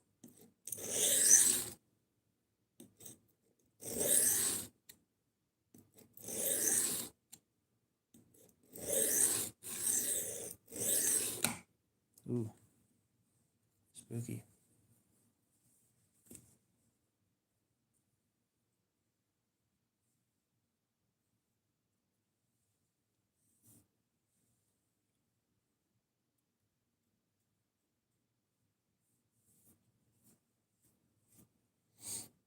Got what cleaned nicely? The chiefer cut?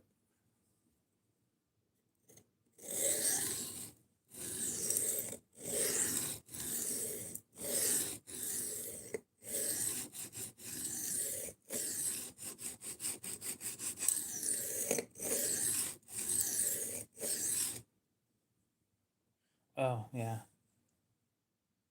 Yeah, the PM2's in solid condition now.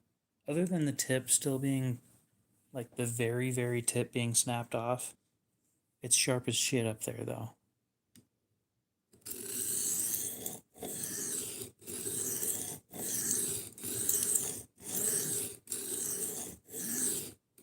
If I remove more material, it's just there's no point.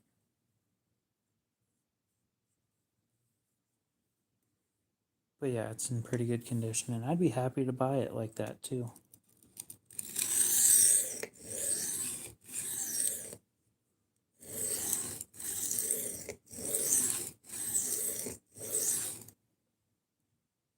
So what do you think I should put that thing up for? Because I'm trying to move it. I'm not trying to make every dollar out of it.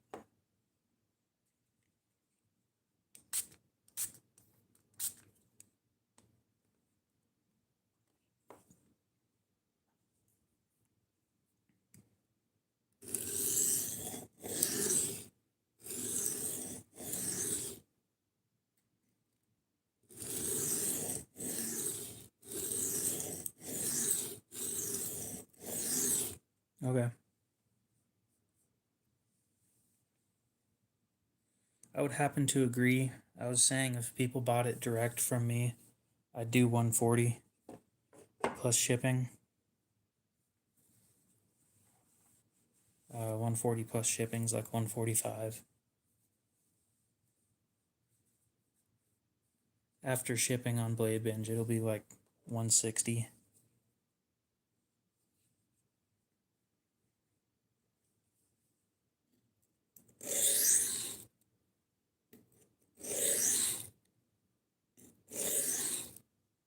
So I figure 150 is not a bad price. I'll go ahead and put it up for that.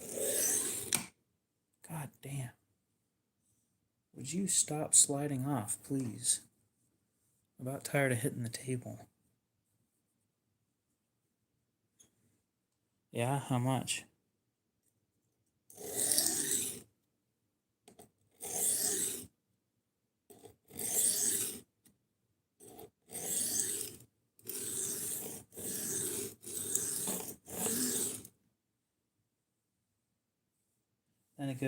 Then again, a good deal for me is different than a good deal from you. Yeah. I think I'm just gonna go. If I'm gonna get something in 15V, I think I'm gonna fuck around with a Mannix 2. I haven't tried one of those out.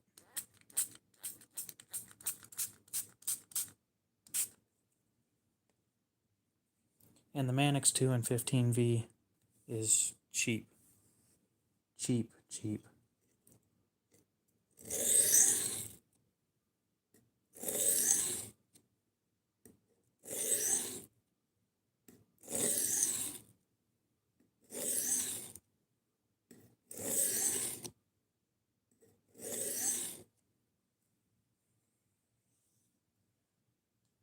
Oh. Hey, the chip's almost gone. Nice. You sit here and talk, then time flies.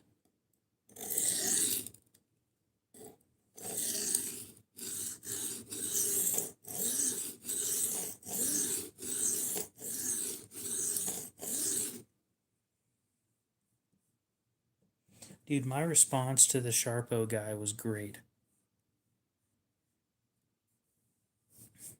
When he brought up the fact that they don't sell anything to help with holding a consistent angle, I clapped back respectfully with a, I appreciate your concern, but your concern is unwarranted.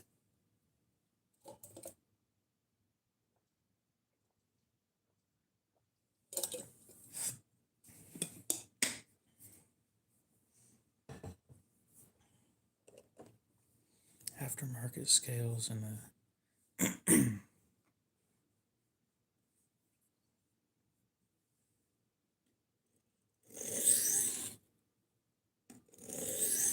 respectfully, of course.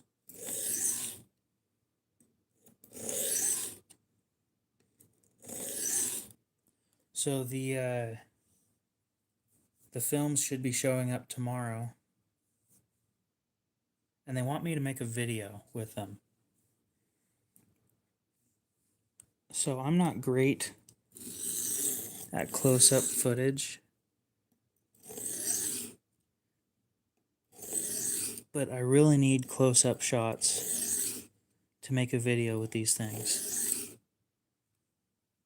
So I think I'm going to go to my neighbor just down the street. He's into knives too, but he got into macro photography.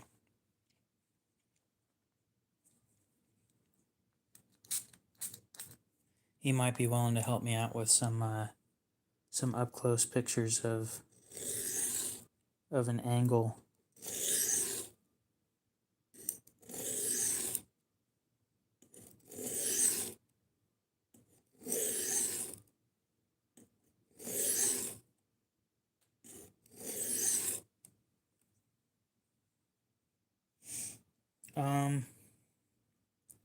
I don't know yet. The Maximate could use a touch-up. I cut some more cardboard today with it, but it doesn't care. It just does whatever I tell it to do.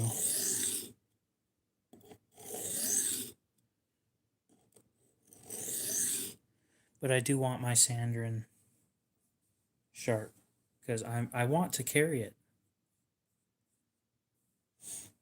No, I need to get pictures of. So, you know how you hold a blade like this, just flat, fully flat, and there's a shadow under the edge? I need pictures of that.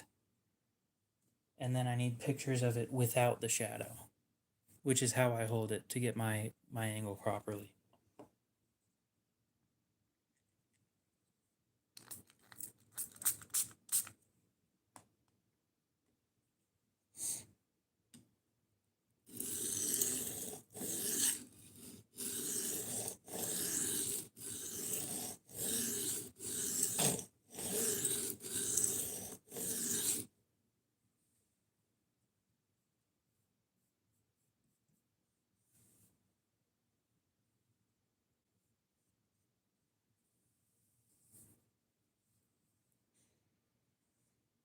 I think you're a little ways behind, Commander, but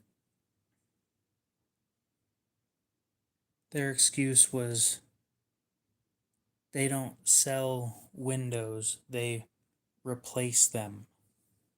And I'm like, are you shitting me? Okay. Well, then replace the window that I don't have. I don't need an installation.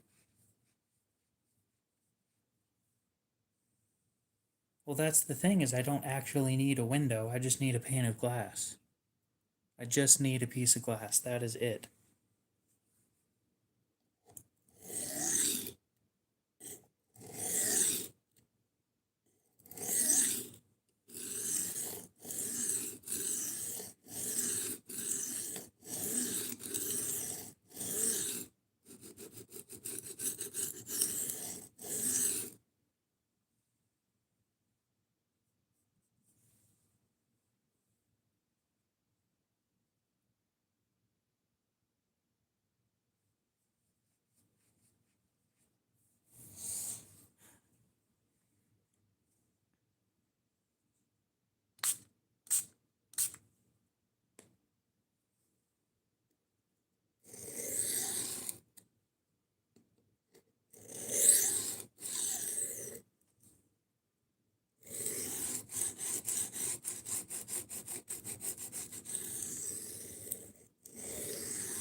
just a door. If I could find a door with a solid piece of glass like that.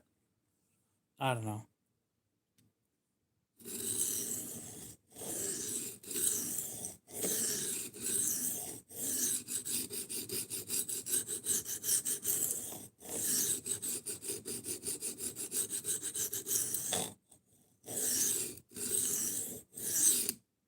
I'll go to my local Habitat for Humanity store and see if they've got small windows or something. I don't know. I don't want something huge, you know?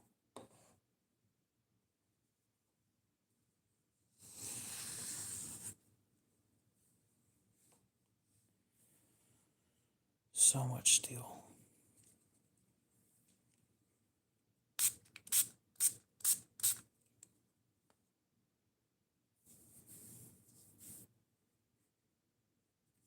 I need some more of that spray.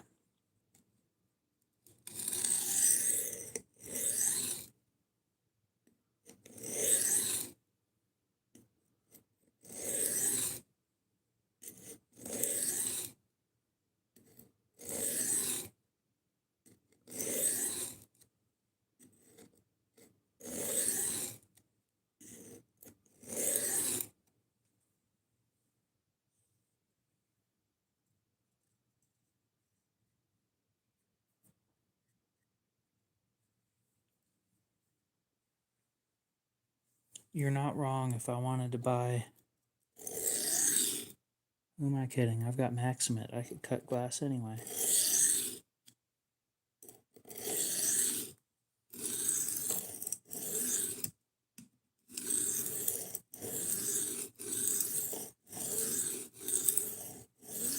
Hell, I could skip the Maximate and go straight to the tungsten carbide if I wanted to.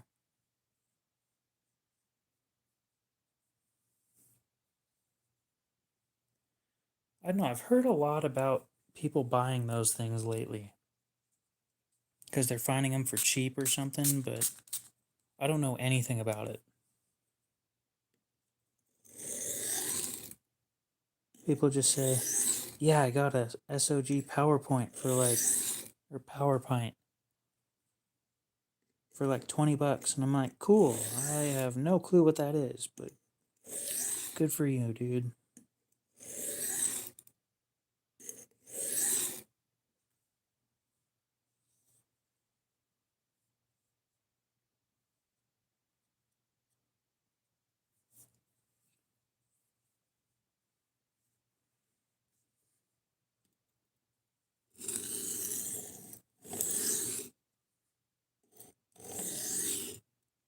Because unfortunately,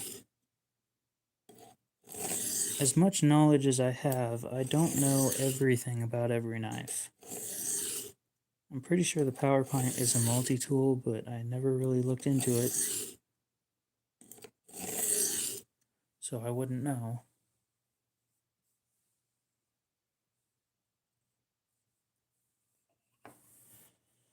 Alright, phone.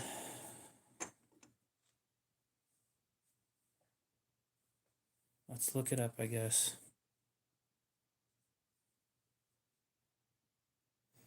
I knew somebody was going to ask that. I just explained it earlier, too. So, just a sec. PowerPoint. It is a multi-tool. Okay.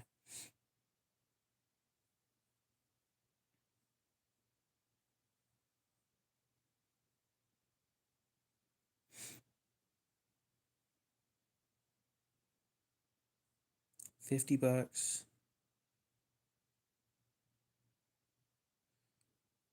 I'll tell you what I think here in a sec. So the stuff that I spray is a mixture of mostly water, 1 drop of Dawn dish soap.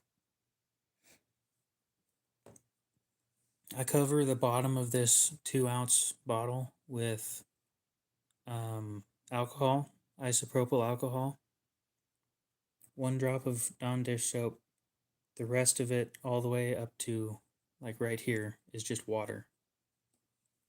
And I just added a little bit of mineral oil, but I don't think it does anything.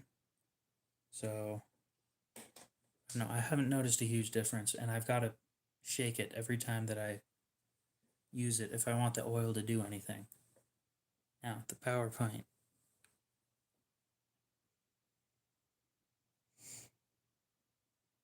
Specs.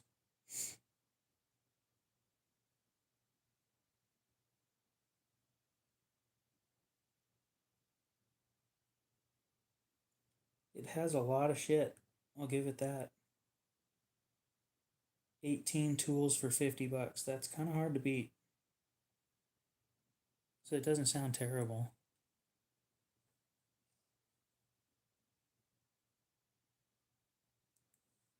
I don't know. I enjoy the Leatherman Wave, but it's really expensive.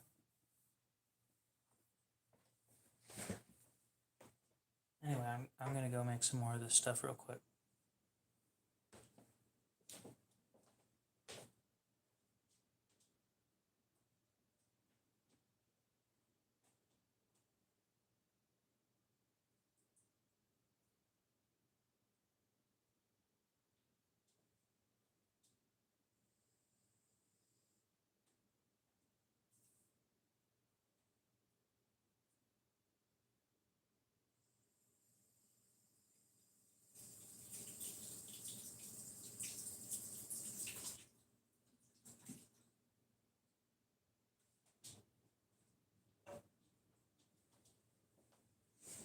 And I haven't noticed any damage on any of my stones from the alcohol, so I'm just gonna continue using it. And I don't use much, so I'm not super worried about it.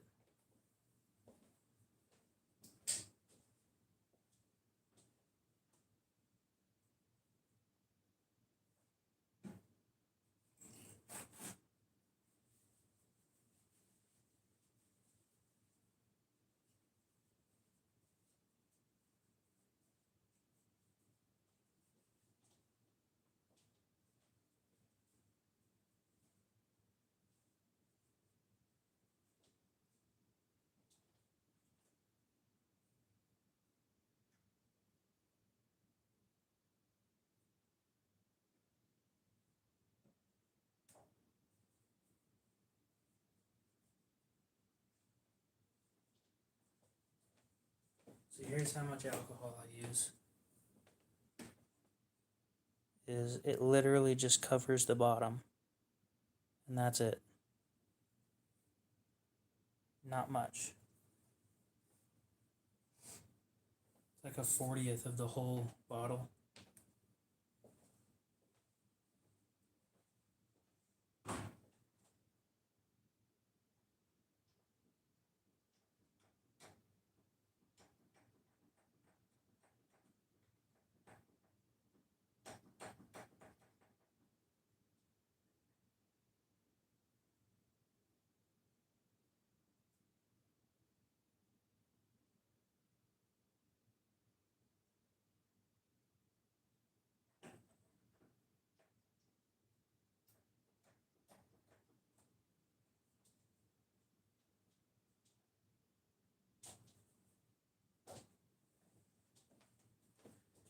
Now, when I say 1 drop of Dawn dish soap, I literally mean 1. And that is it. And then I put, like, the last time I just did this, it was half full. So I'm going to double the amount of oil that I put in. But I really don't put in a lot. It's almost negligible.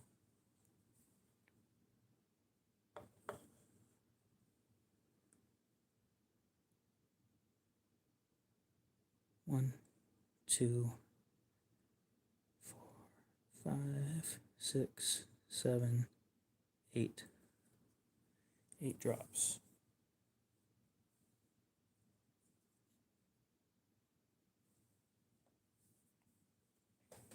And then the rest of this is just water.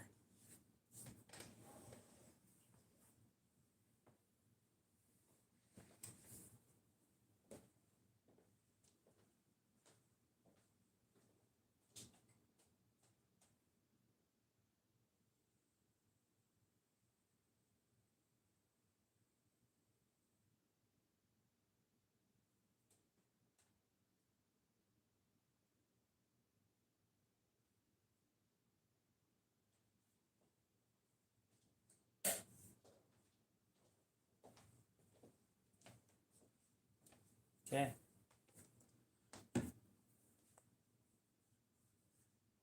Oh, do you have one of those? If I'm not mistaken, this should be cloudy as shit when I'm done shaking it. And that's the oil mixing in with the water instead of sitting at the top.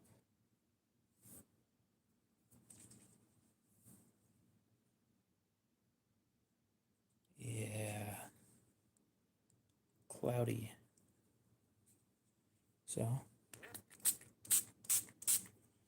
now the original reason why I put oil in there, the mineral oil in there, was because I started to notice that it's been getting really hard for me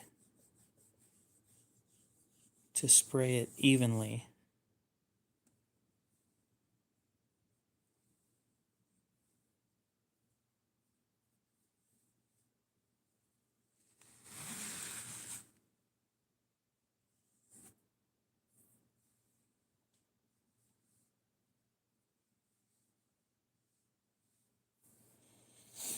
Okay, let's take a picture, or take a look at that picture.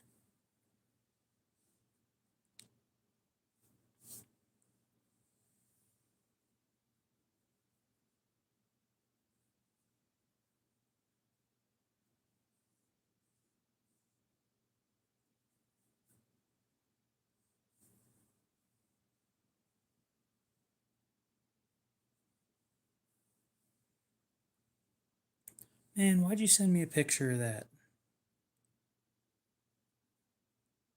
What makes you think I want to look at a Tonto?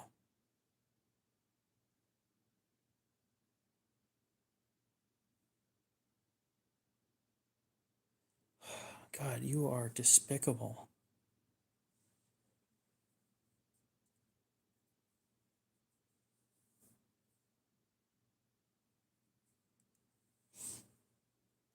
So is the Recon with the Atlas lock, or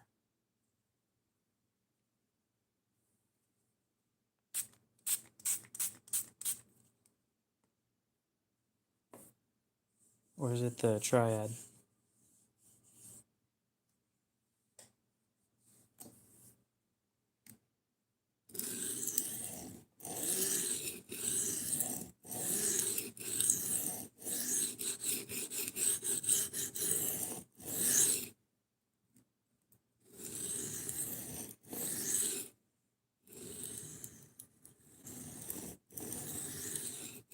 Okay.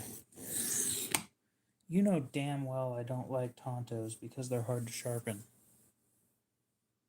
Oh, they're not that hard to sharpen. It's two straight lines. Well, fuck off, and you're wrong. Because for some reason, they don't make them straight lines.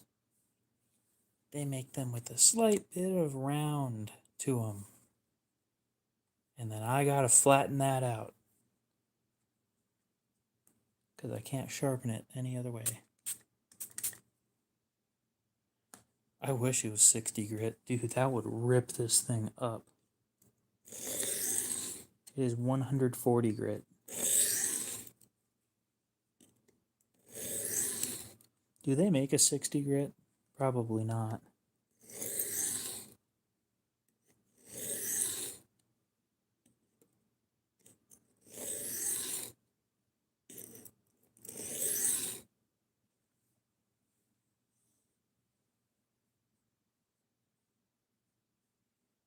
I'll bet you the 140 is probably about as low as it goes.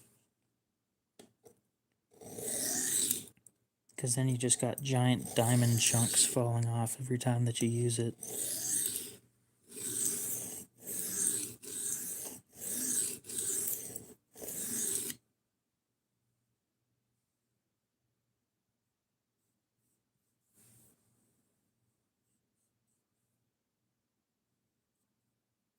Dude, could you imagine how much faster reprofiling would be with a 60 grit? And this thing is gummed up.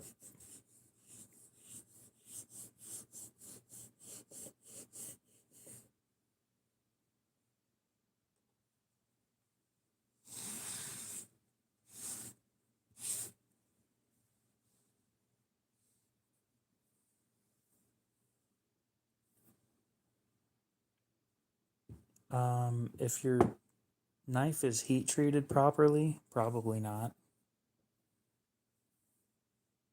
Unfortunately, or fortunately, either way. Um,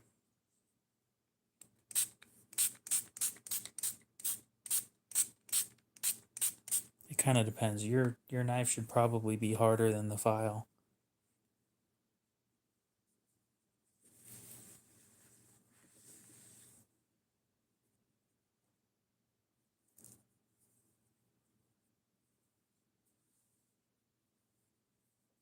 Oh, they're not letting him go? Dude, that sucks. Since you wanted to watch me do this. Well, this one's not gummed up. That's nice. We'll swap over to the Chiefer cut because you brought it up earlier. But I'm pretty sure this is S35 that we're working with. But if not, then it is definitely AUS-8.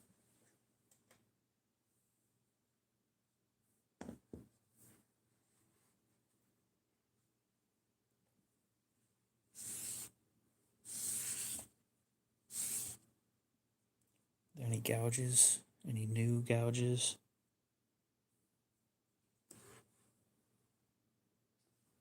Nope. Am I sure? Flashlight, help me out here. There's a couple new ones. Not terrible. Right here.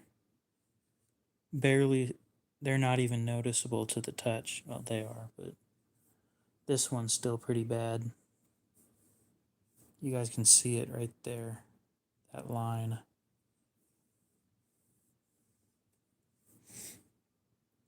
It did not get glassy. It sharpened fine on the 1000 grit stuff.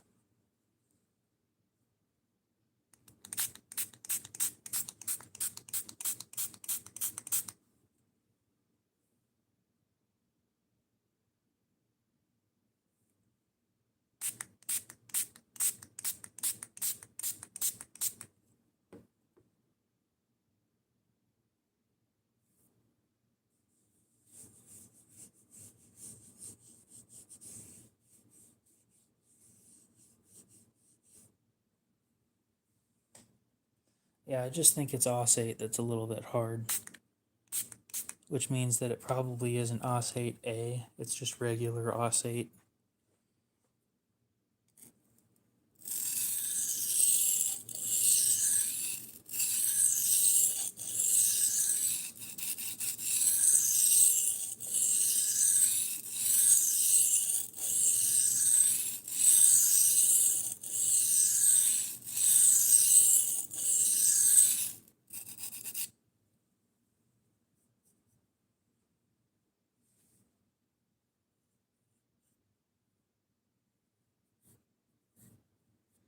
That got eaten up pretty quick. 10 millimeters thick. God damn. The one that you sent me with the from Stroppy stuff was 7.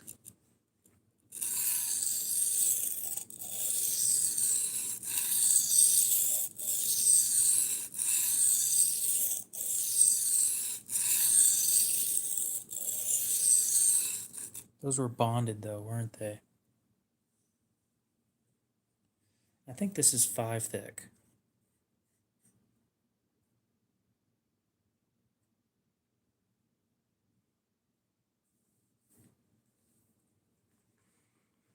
Are you not on a first name basis with all these people? Other than Alex? Genuine question now.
Mm.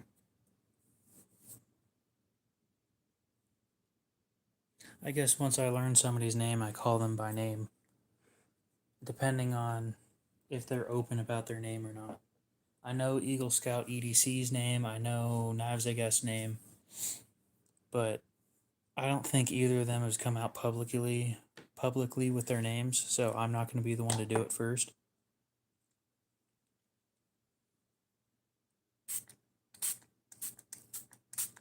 That is up to them.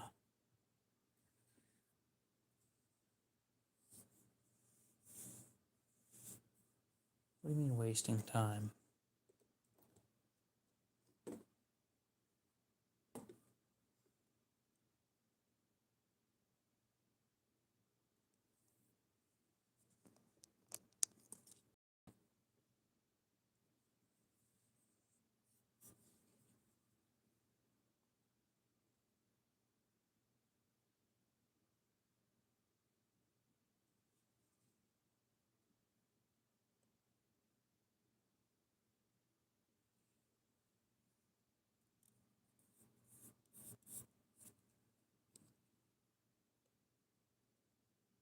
You should tell them that.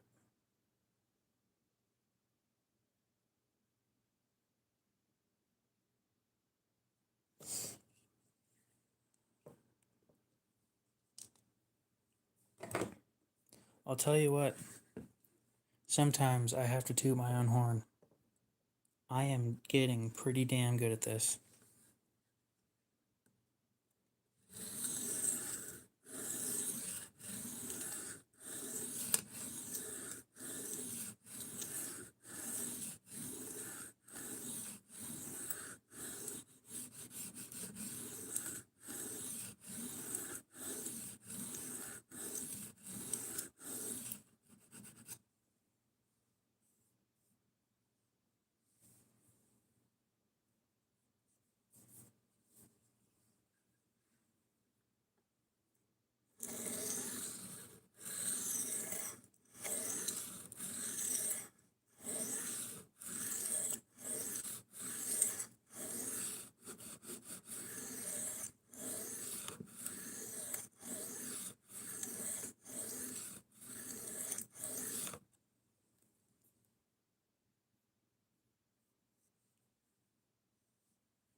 Nah, the tip's still a little fucked up, but the chip is gone though.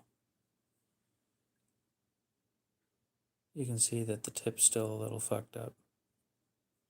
He doesn't like the axis lock. He like actively despises that thing. I've showed it to him before, he thought it was stupid.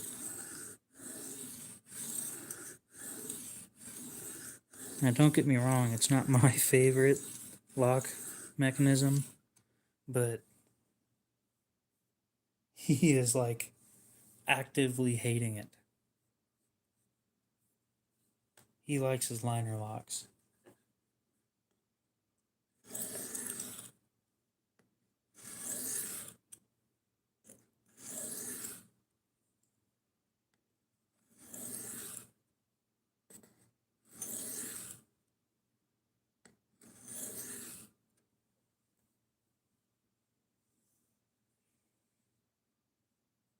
Dude, the 940 that I saw at the pawn shop the other day was a fucking shit show. It looked horrible.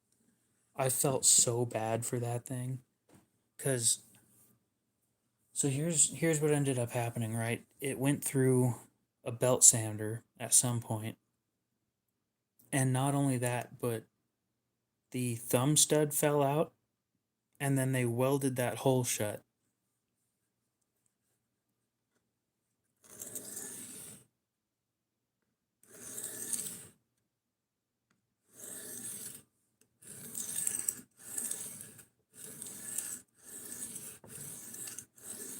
It was the worst condition I had ever seen a Benchmade in. By far. It's not even close either.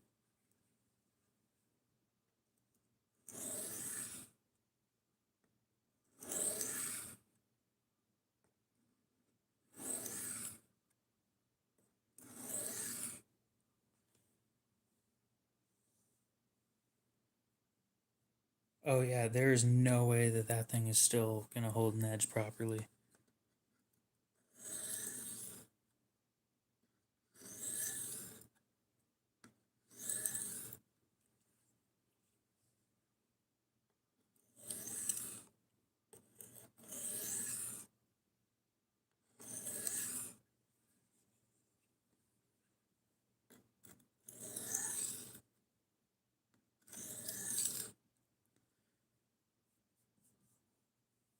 The only assumption that I can think of that would make any sense was, and trust me, it doesn't make any sense when I say it.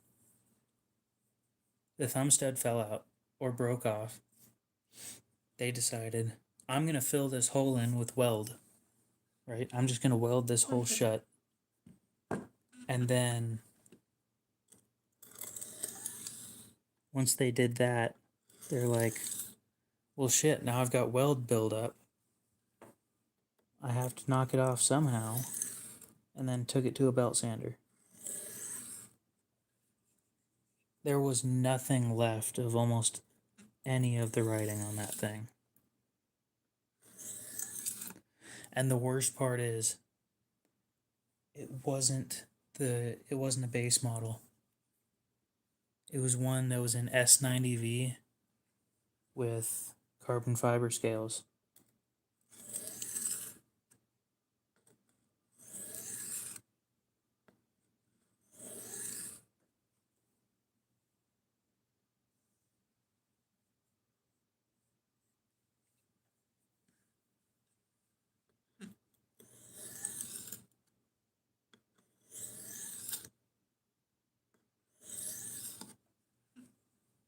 It does. I felt horrible for that knife. I know, like, it's an inanimate object, but like, I try and give these things second chances. I couldn't help that one because they still wanted $180 for it.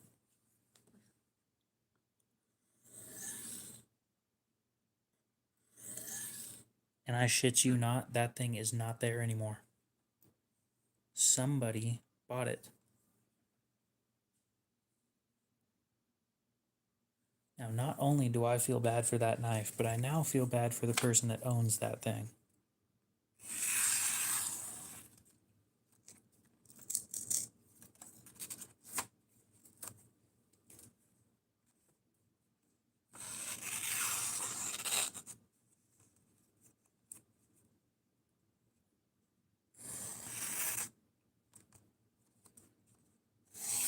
Hell, get a reblade from anybody.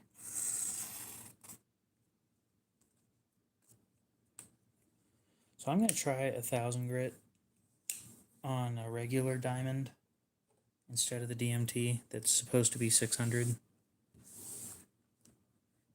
And one side I'm going to leave it on this 600, and the other side I'm going to look at it with the SATC 1000.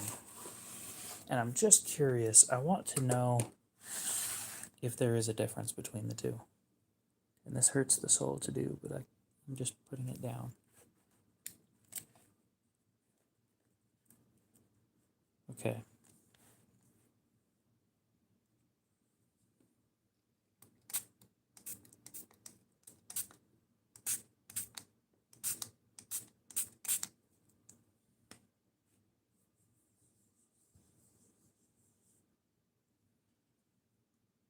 The microfiber that I'm using is soaked.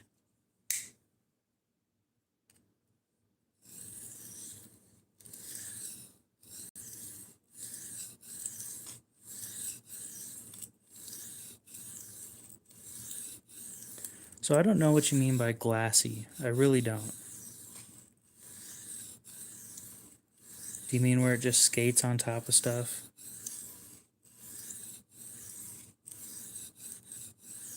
Because I don't think I got a solid explanation of that from you.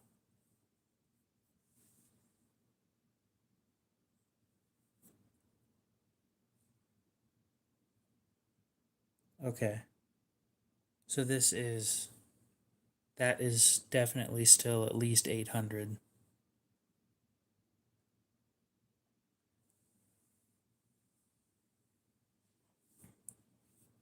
But this 1,000 isn't 1,000 anymore either because I used the shit out of it.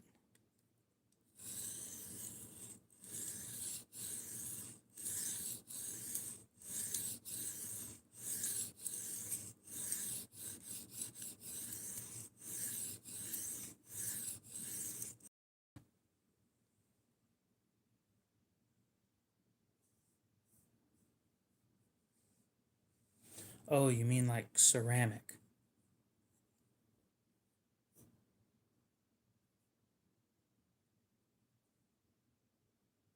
Okay, so I just want to compare the two because they feel different.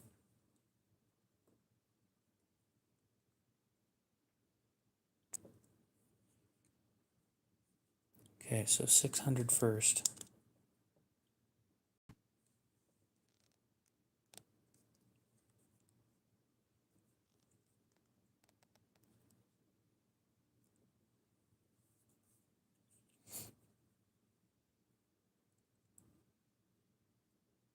So that's the 600 side with a burr. No big deal. I'll take the burr off later. And then here's the 1,000 with something sticking on it. Yeah, that 1,000 is still significantly cleaner than the DMT.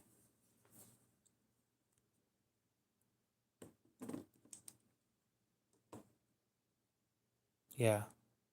Yep.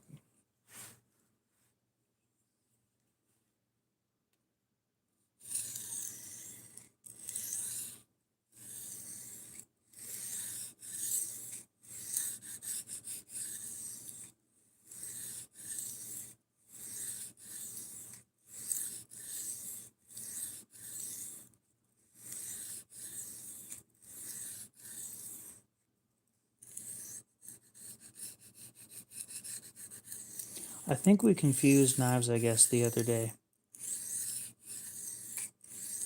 when we told him don't use less than a 400 grit because he asked twice to make sure I meant less than 400 grit.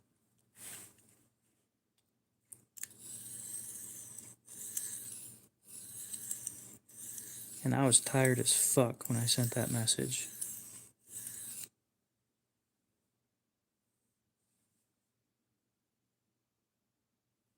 Well, I think he thought we meant don't use more than 400 grit, but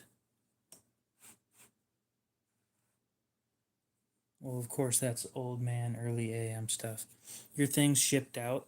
Your tracking numbers should be in your email. I'm not sure if they actually got to it yet, but it has been dropped off at the post office yesterday.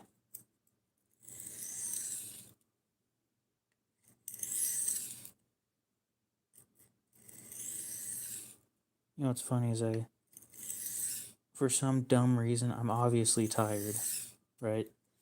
For some dumb reason, I'm like, well, let me show everybody what you bought. And then I don't have any fucking pictures of it.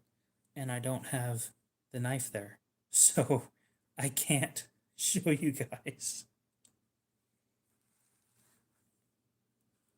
So I can't show you guys what he bought because I don't fucking have it here anymore. Big brain moves.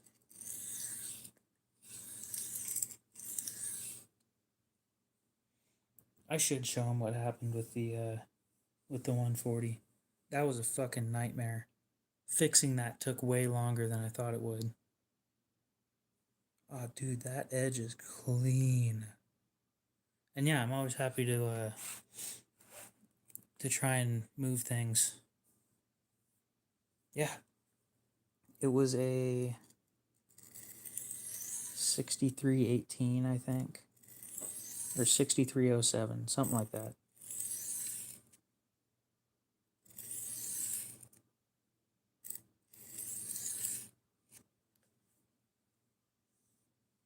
Great condition, by the way. I bought that thing used. It looks brand new. Of course, I did a little bit of polishing on the nickel silver bolsters, but other than that, It didn't need it. Factory edge, I think. 6207, okay. So I was off by 1.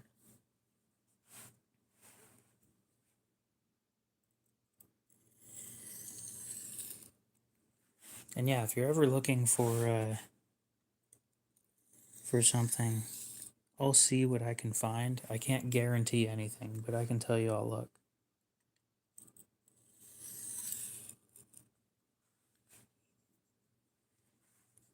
I'm going to be honest, I probably should have sharpened that thing. My edges are so much better than cases.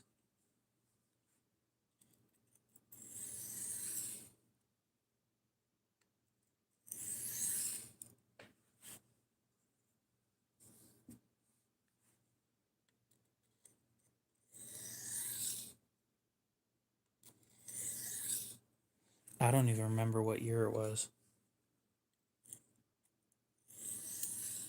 If it was a 2013, it was in damn good condition for a 2013.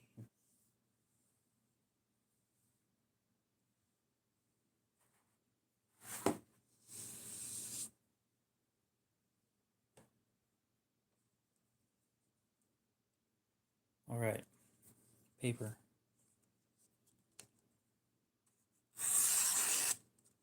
It did not like that.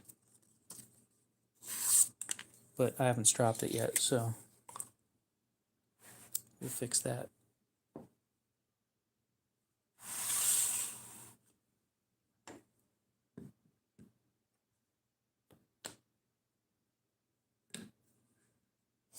Oh, sure, but pretty much all I do on these live streams is sharpen. And at this point, I'd like to say I'm pretty decent at it. Aiden says I'm better than 95% of the people he's seen. What that means, I have no clue, because a lot of people suck at this shit.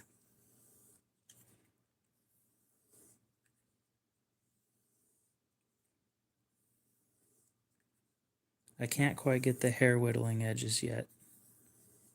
I'm having trouble with that. And Alex says if you can't do it with a 400 grit and 2 strops, then moving up in grits isn't going to help. For some reason, I doubt that.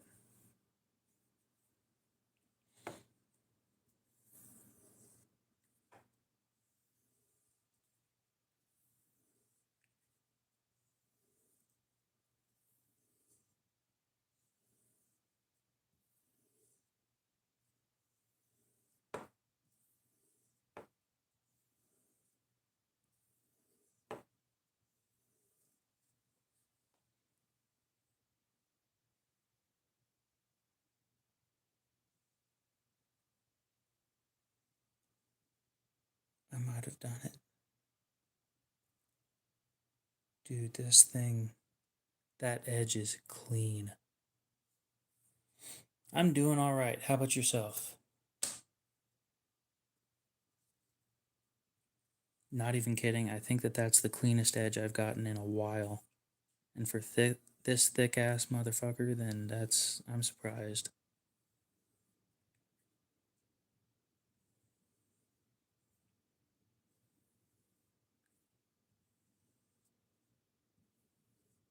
Now I gotta go find a hair. Shouldn't be too hard. So you guys give me a minute to go find a hair.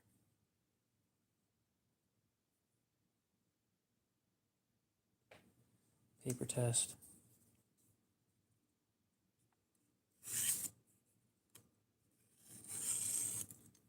Dude.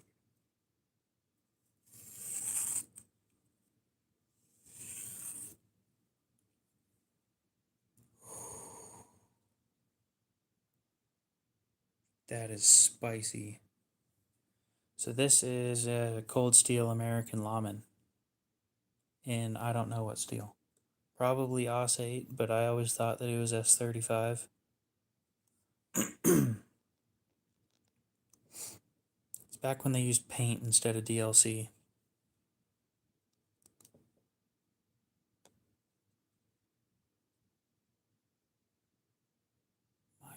God.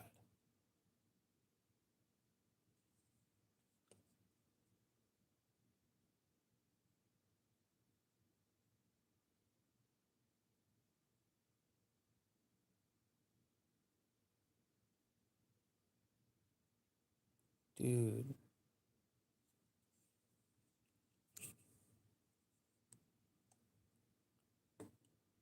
You touch that wrong and you'll get cut.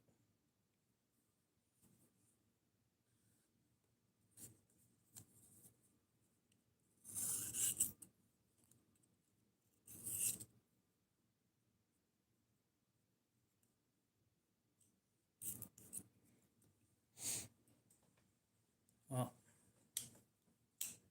only one way to find out if it's hair whittling sharp, and I doubt it is, but we'll find out.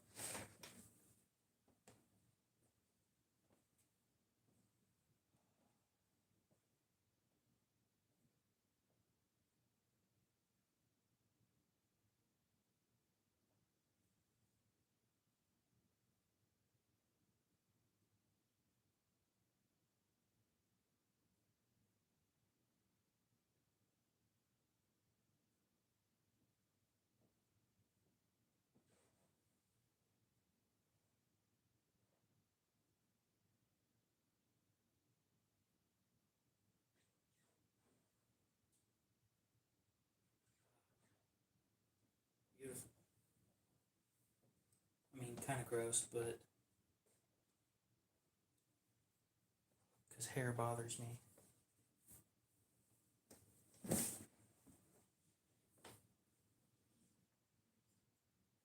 At least we got a couple pieces to test with.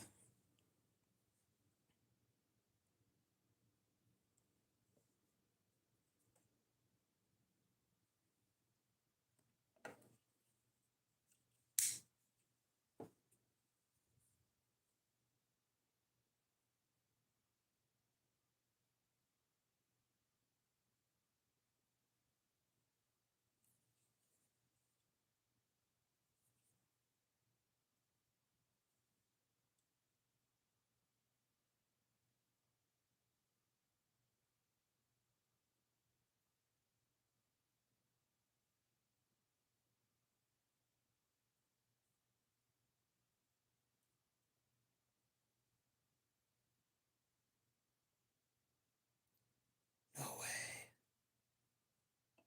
Oh, please. I just got to show you guys this under a microscope.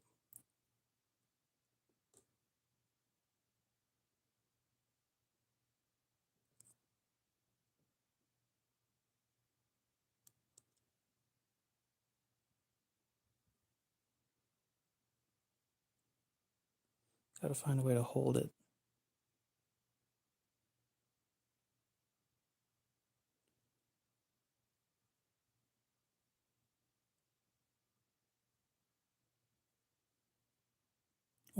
Or, better idea, get a piece of paper,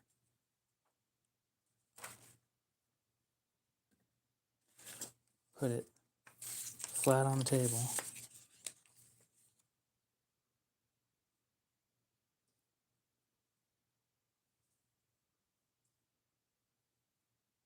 we'll see you later, Barlow Brigade. Have a good one.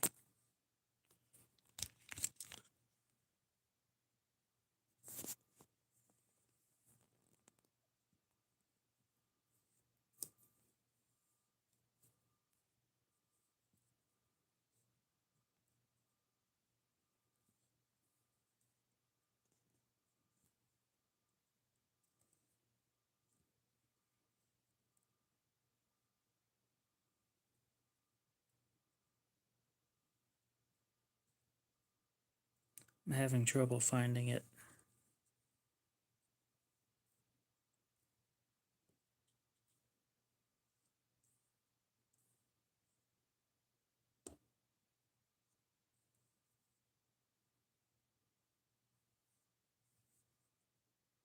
Oh, maybe if I...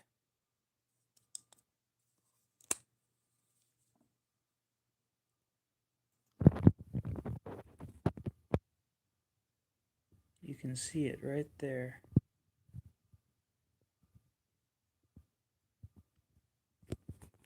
It's the first time I've ever been able to do that.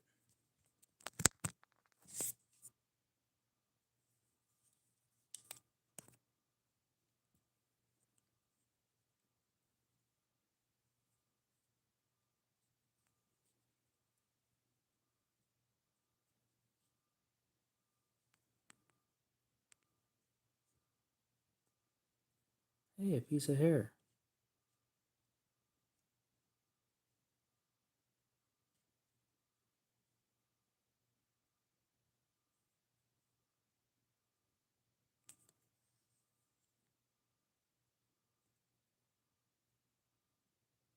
And there it is.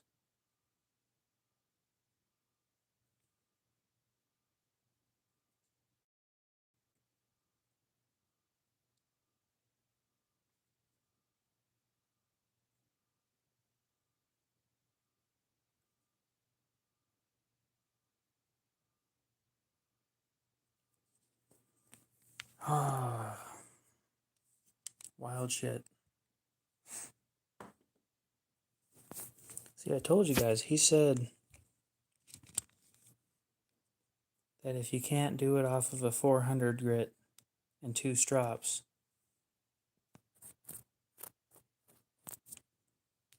then you're not going to be able to do it. But I did it off a 1000 grit and 2 strops. But I couldn't have gotten that with the 400.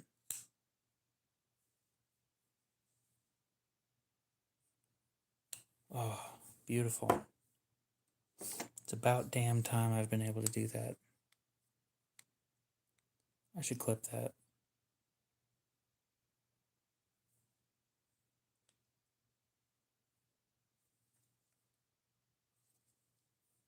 A 49-second short was uploaded to my channel, huh? Well, what does that 49-second short look like?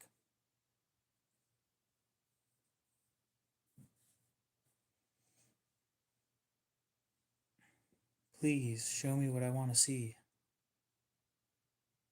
View my channel. Shorts.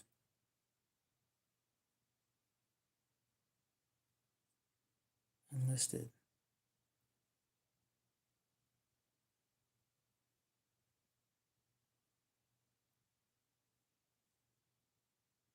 Hell yeah.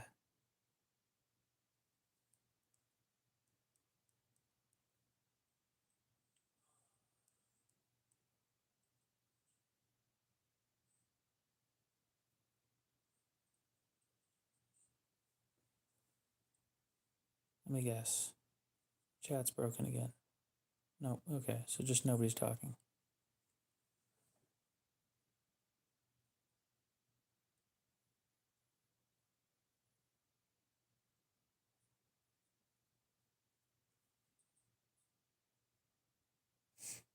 Oh, that is such a relief.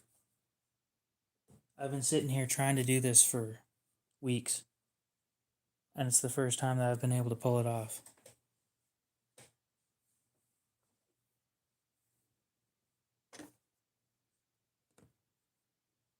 It's stupid that I feel relieved that I can do that. But can I do it a second time?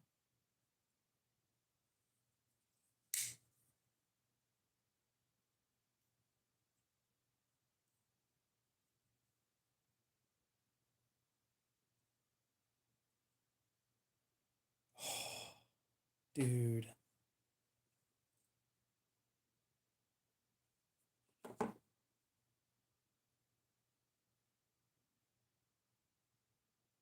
That right there. Just a nice little curly cut right there. Right there. That's hilarious. Oh, I'm finally on the next level of sharpening. It's a miracle that I could do it with that one of all knives. God, that took forever. And why can't my case do that? That thing has to be hair popping sharp. There's no way that it's not shaving. Oh yeah. Every piece of hair that it touches.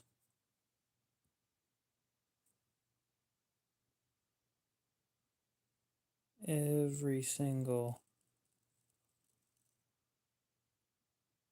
piece of hair that it touches, it pops right off.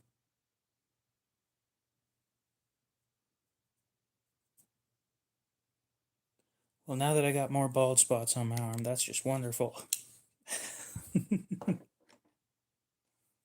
Dude, that is awesome. I can't believe I finally did that. Now, what do we want to do it to next? Because that's awesome. That's amazing.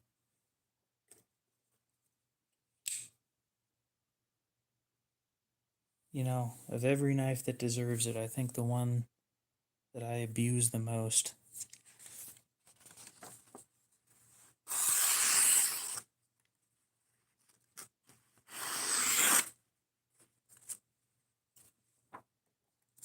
I think the one that I abuse the most is the one that deserves it.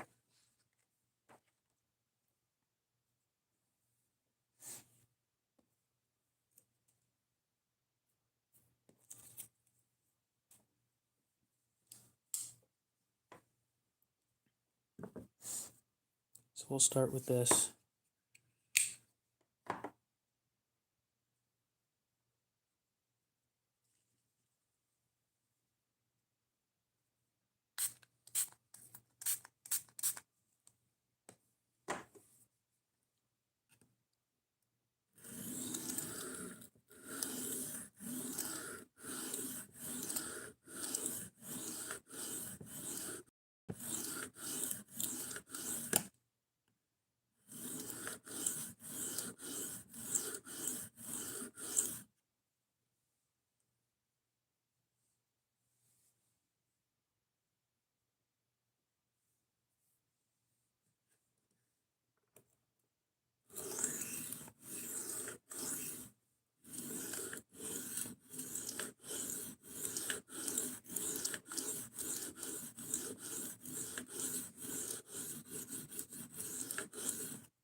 You know what sucks is I think Aiden missed it too. The first time that I got a hair whittling edge on a fucking cold steel of all things.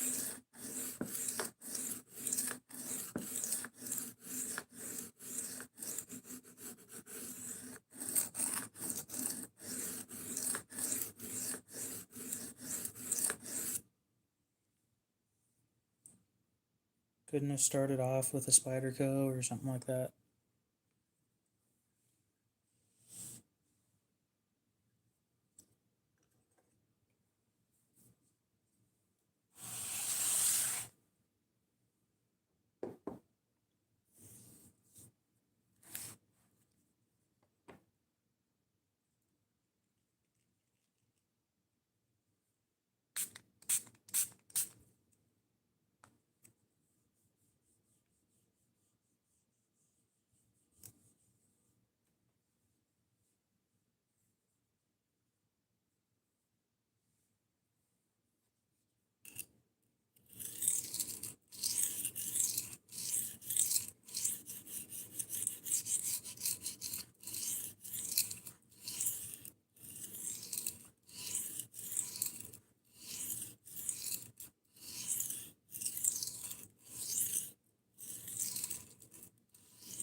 Beautiful. There we go.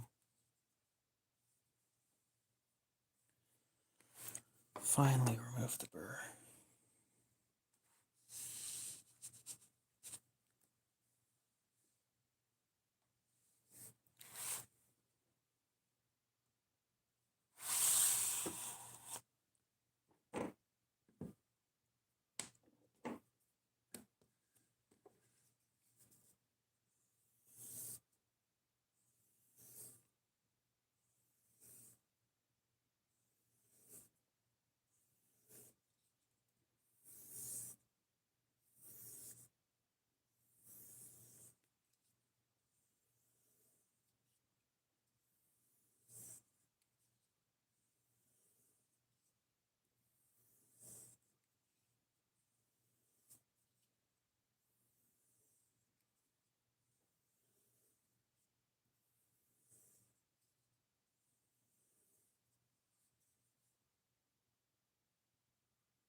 Damn it, I just cut it in half.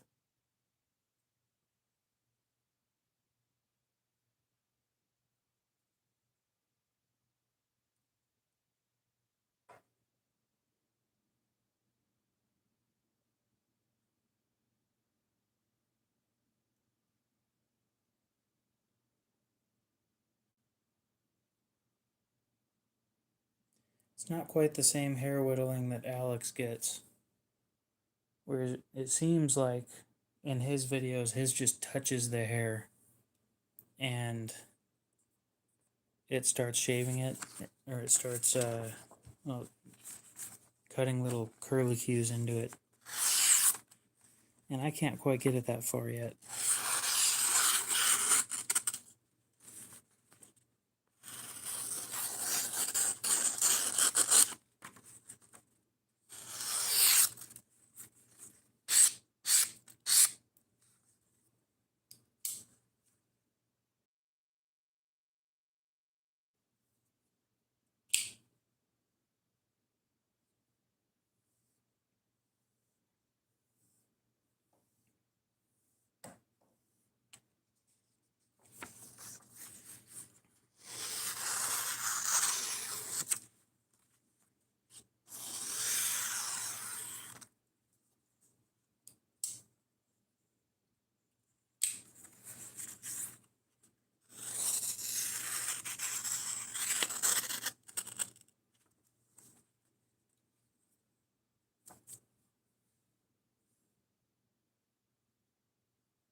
Woohoo. Oh, but it's not magazine paper. Man, I don't order magazines. I don't order newspapers, and I'm not going to spend money to get a fucking newspaper that I'm not going to read.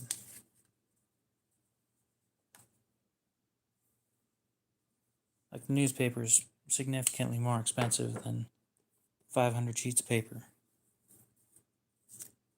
And not literally, but in the amount of paper that you get, it is more expensive.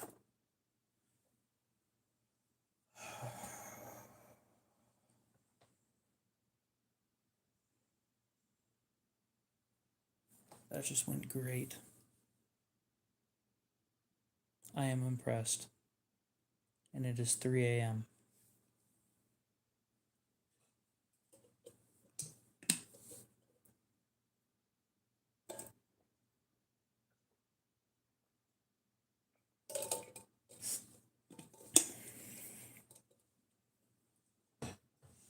I think I'm gonna give the Maximate a touch up on this one.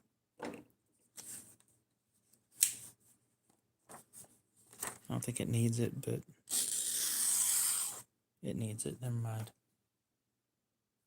Don't tell me you're suffering from cardboard. You were doing just fine earlier.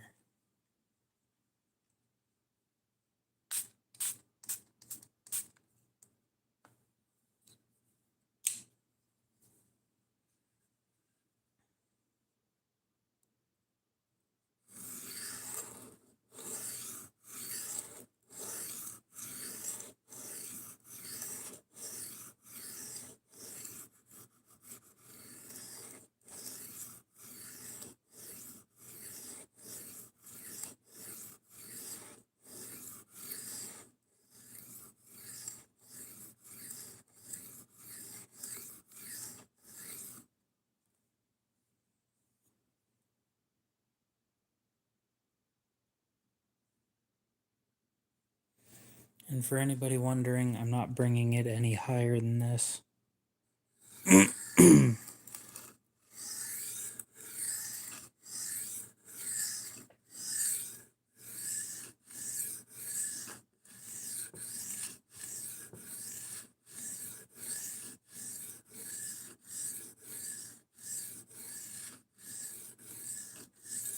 Maximate doesn't like high grit edges.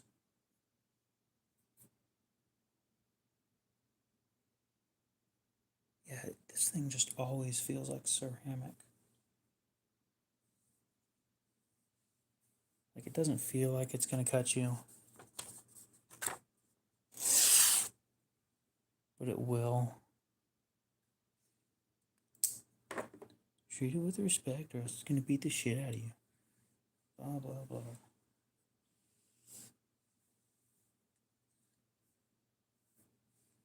That does happen to be the one thing about this stuff, is that it doesn't seem super sharp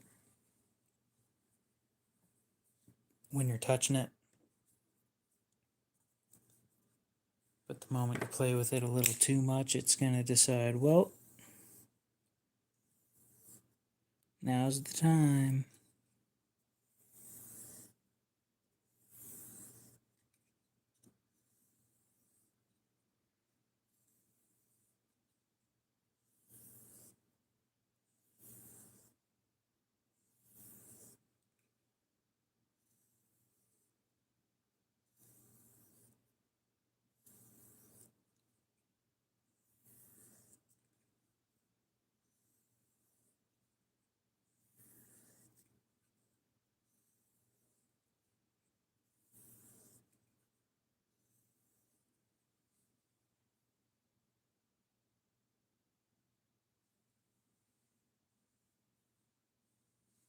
I just want you all to know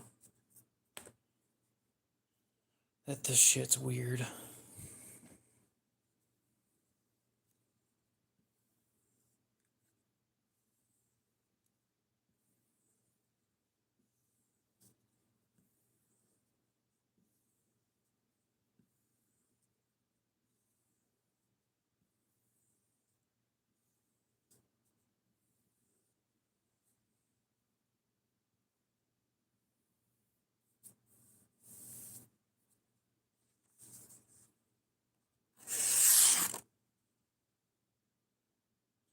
Much better.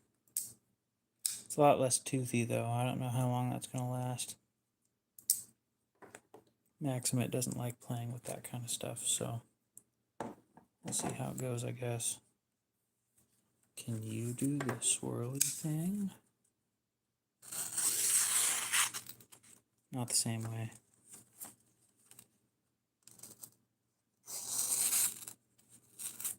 Nope. Nope. Can you do the swirly thing? Yep.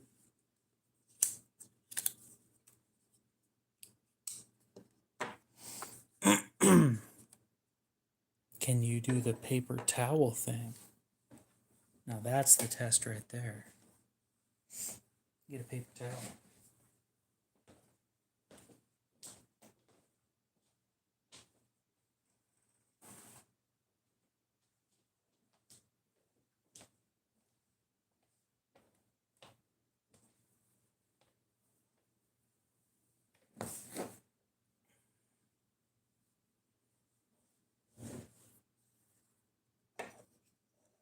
First, Maximate. Probably not going to do it. Nope. And that's fine.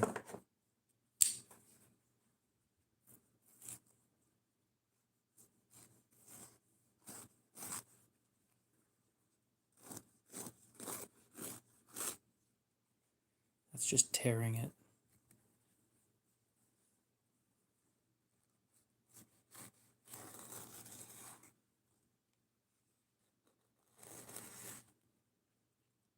Now that's a good cut.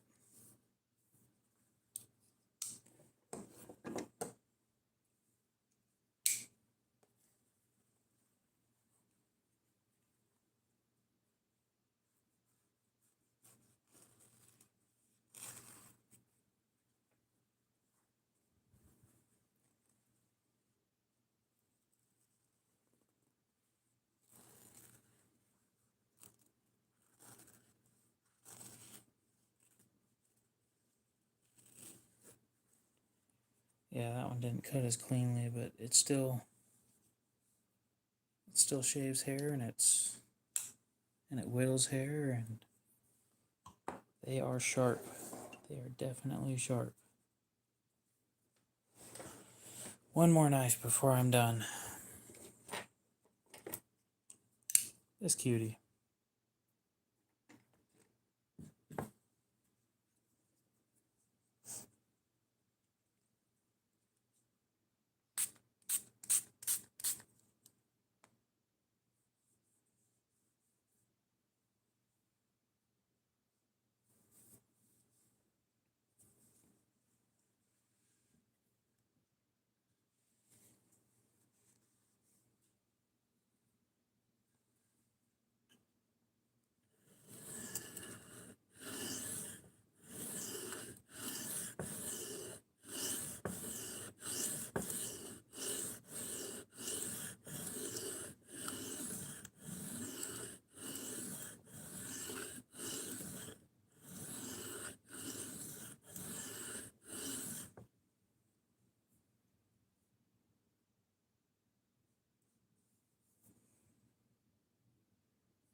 Guess I already finished on that. We will clean that off. And then move up a grit.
Randall, what's up?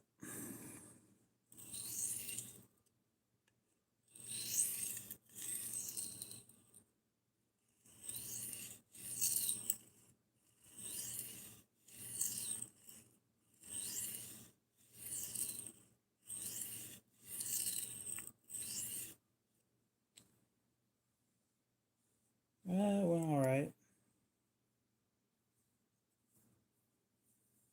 Nothing super interesting. Except I got a knife sharp enough to whittle hair. Nope, this is actually a stone that I stopped using for a while.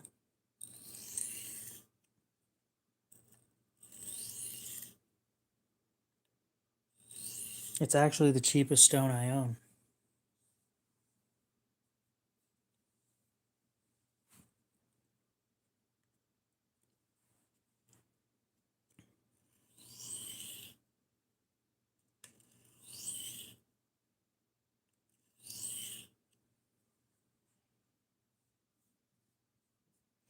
This is the SATC Diamond Stone.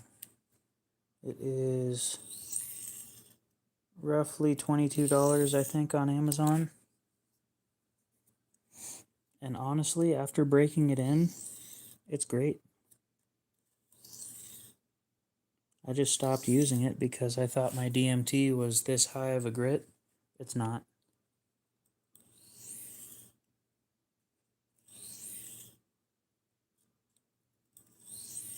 This is my highest grit stone.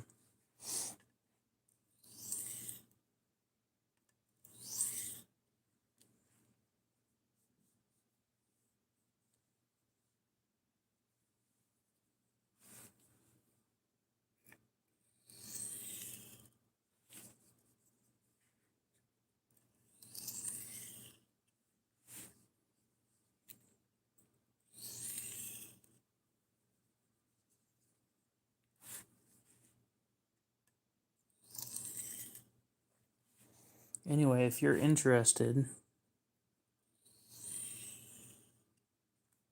and you're in the US, I keep bringing this up, but I don't remember where anybody's from, so don't be mad at me for that. I don't remember shit. I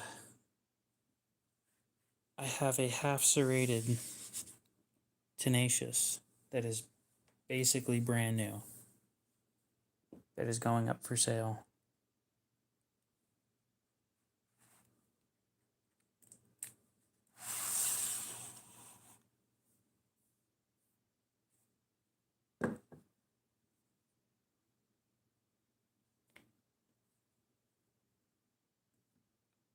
Oh yeah, so Oregon or Washington.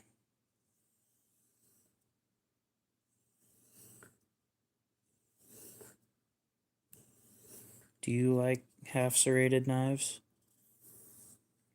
If you don't, that's fine.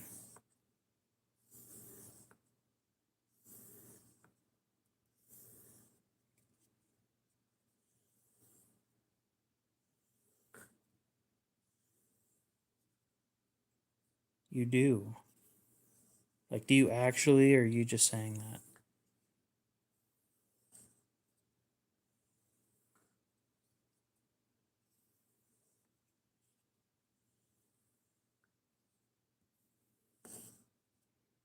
Because I personally don't like them.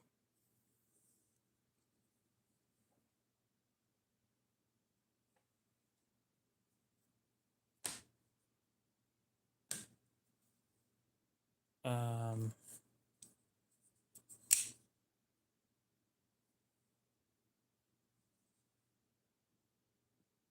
no.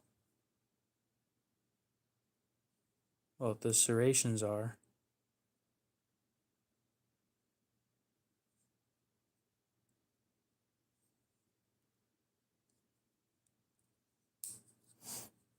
That thing's going up for sale soon, but I thought I wanted to give my regulars first dibs.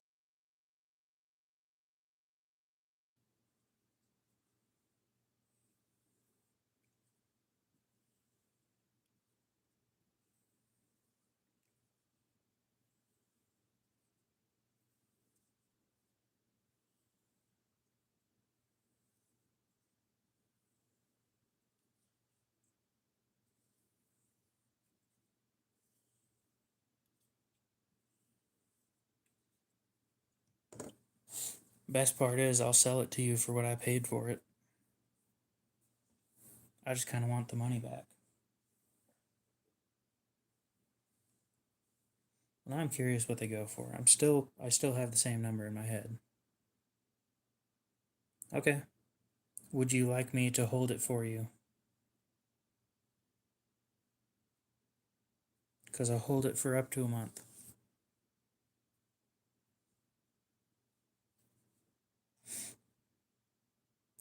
Half serrated Spyderco tenacious.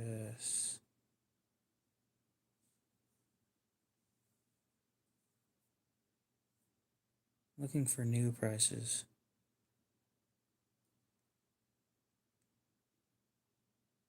Sold. No exact matches? Bullshit. That one's fully serrated. Well, damn, I guess my deal isn't as good as I thought it was.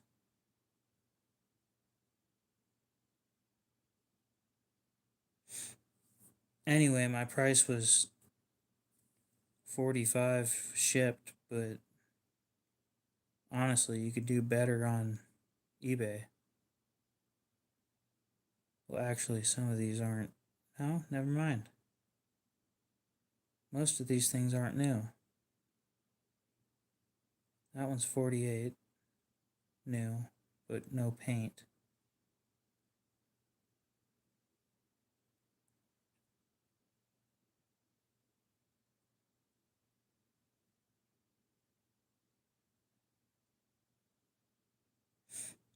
That one went for 39 free shipping, so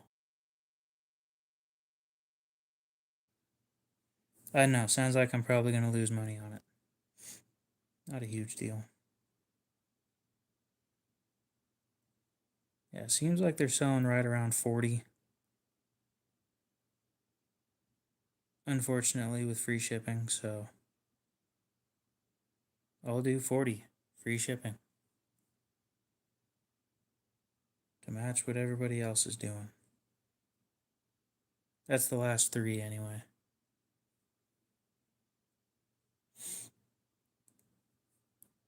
Unfortunately, I'm not super interested in trades at the moment. I'm trying to get money out of things.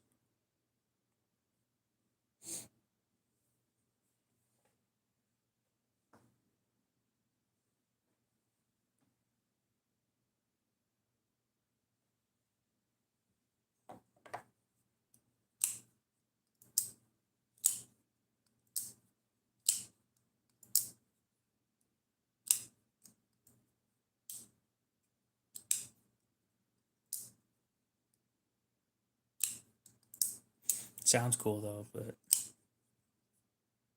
the thing is, I wouldn't end up keeping it. Is the thing, and I don't know.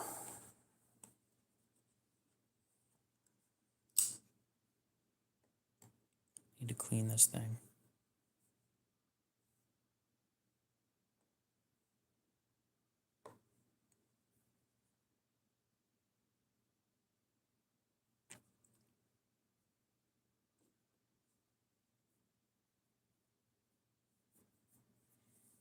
You know what? Just so that you buy it from me instead of going to eBay, I will sell it to you for, what did I say earlier? 40 free shipping? I'll do 35 free shipping. I think I'm losing like 10 bucks on that, but I'd rather it go to a regular than some random person on the internet. I'm not going to be doing these deals all the time. No, I do not use the money to buy donuts. I use the money to buy other knives.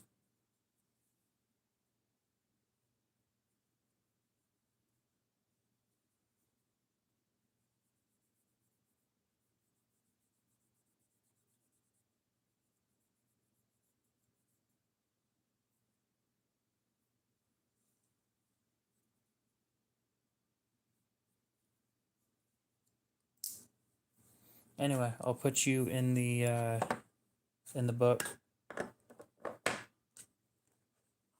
as interested. I'll hold it for a month.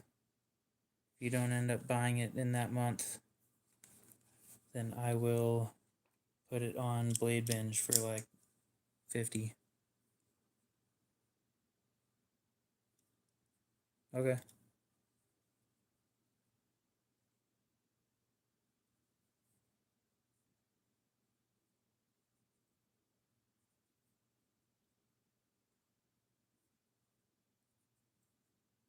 LL''S.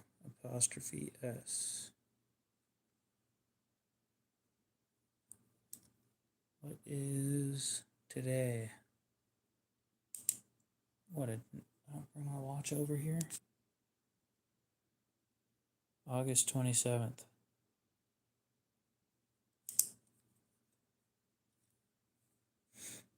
And you wanted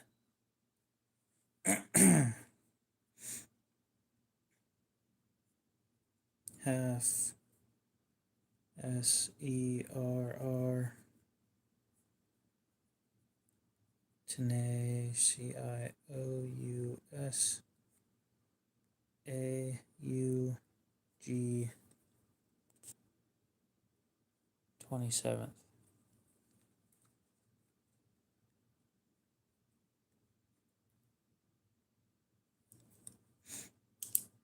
Okay.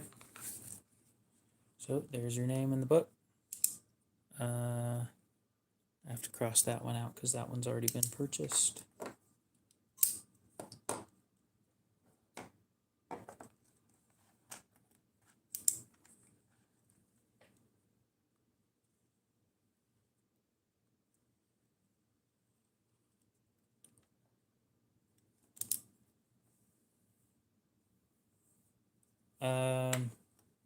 No, but it's got one on there. And it can be moved into any of the 4 positions.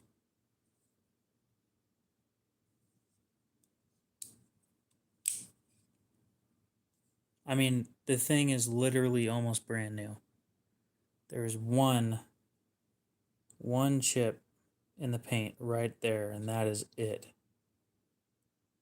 And it seems like a little bit of wear down here. No, that's just on camera.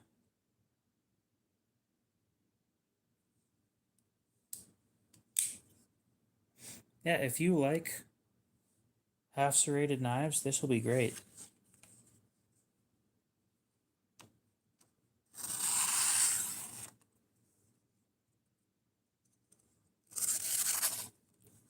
Nobody gives serrations credit for cutting paper. They'll do it.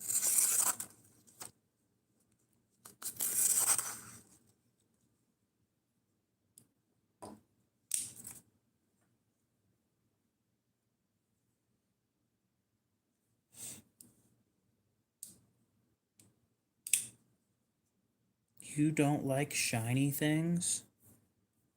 Shame. I love shiny things. That's how I got into knives, because they're shiny.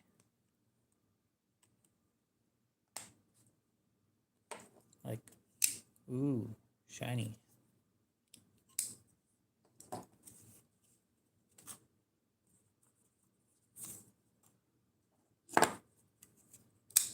Ooh, shiny. I can agree with shiny rocks, especially the ones that you can melt and that they're yellow.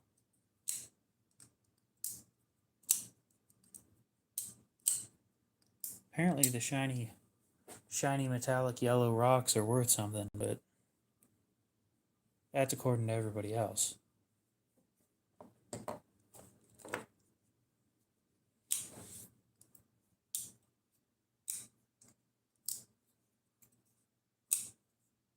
What do you mean, wait, what?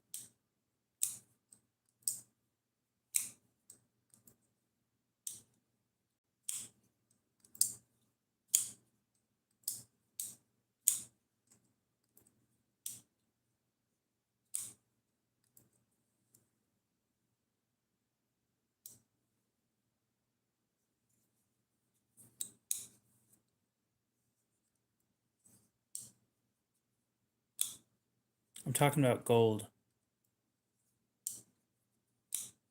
I said shiny metallic yellow rocks that melt.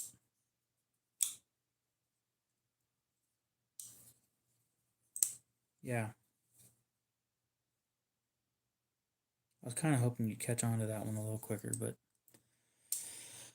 oh, I can't talk too much shit.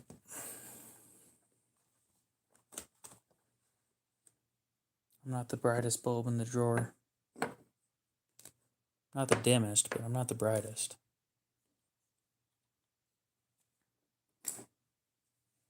Now let's sharpen up some S45 and then we'll be done for the night.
Yeah, no.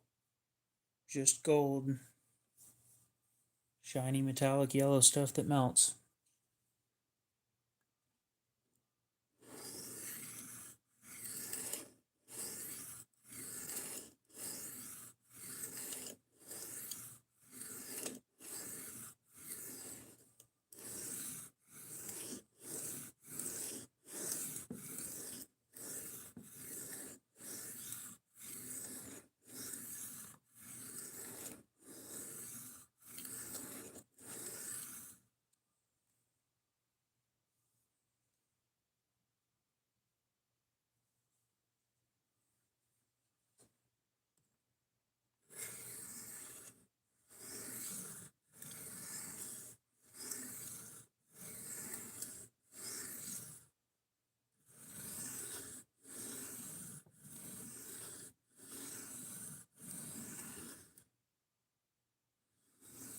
Gold's expensive.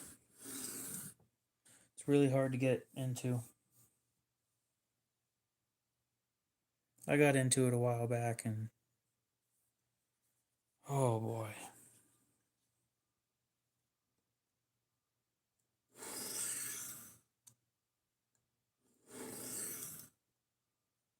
It's like 230 bucks and I've only got a couple grams.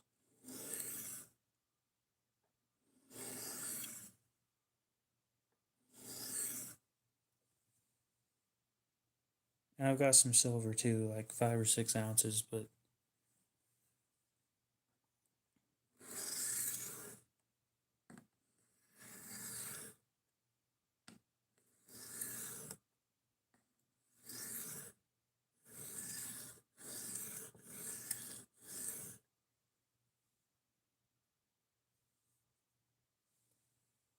yep, silver is definitely a little high, but I'm not selling.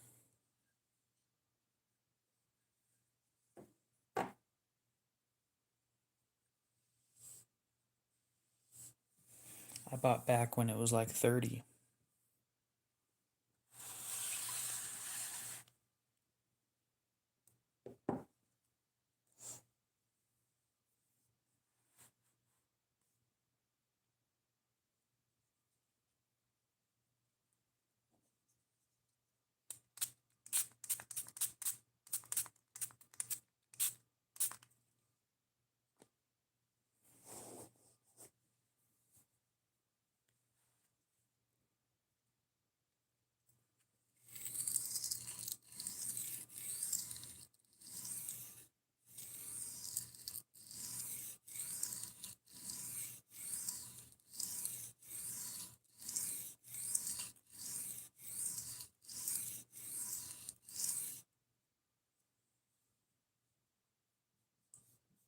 Fair enough.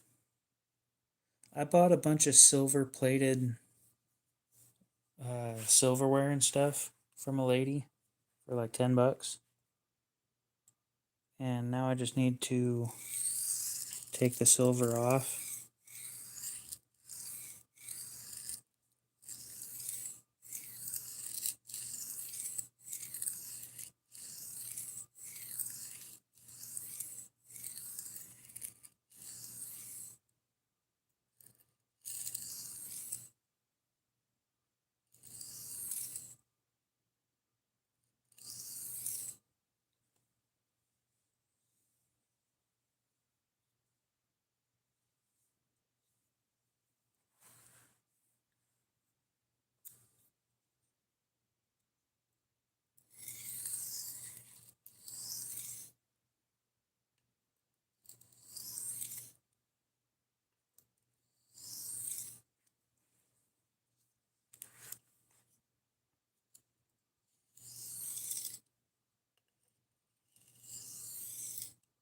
I bought like a couple teapots that were silver plated and a shit ton of like spoons and forks. And supposedly each fork has like a gram of silver or more. So my thought was I just bought like 30 forks for $10.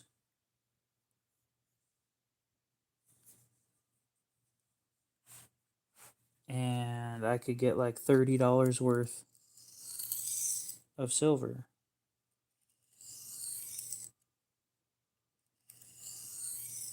I just need to take the time to actually refine it.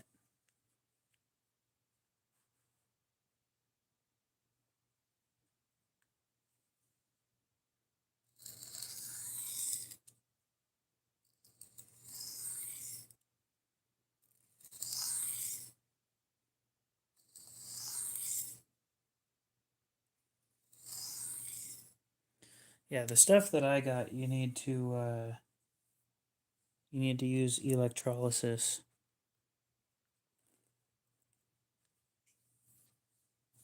to take it off.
Okay, now some stropping and then we're done.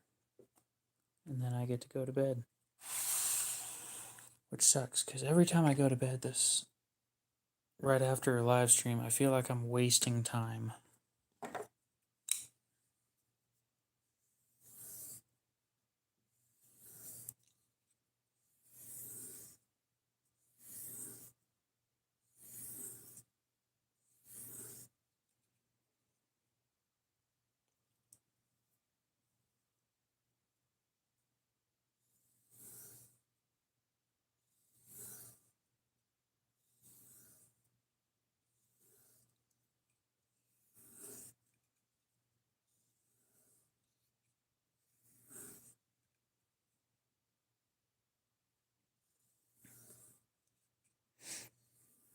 I'd be happy to get like 2 ounces out of the shit that I bought.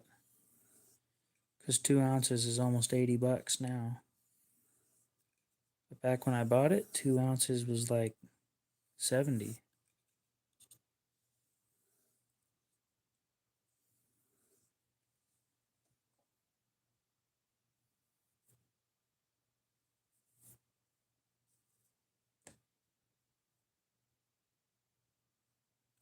Of course it would, but if it's broken, then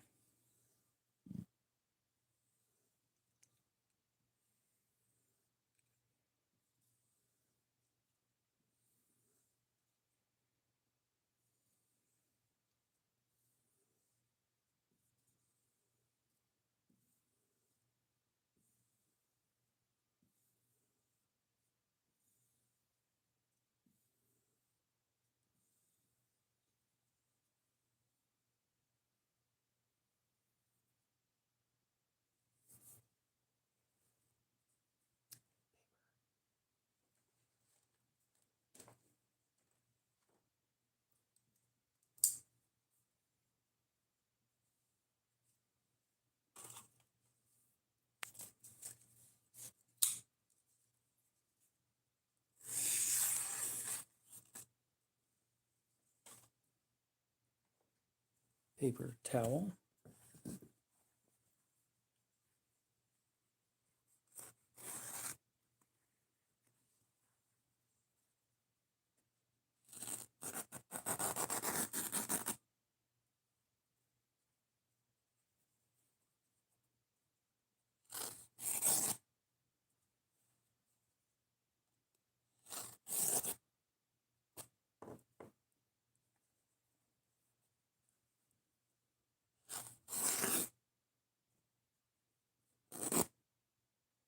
Some of you guys won't even understand how hard that is.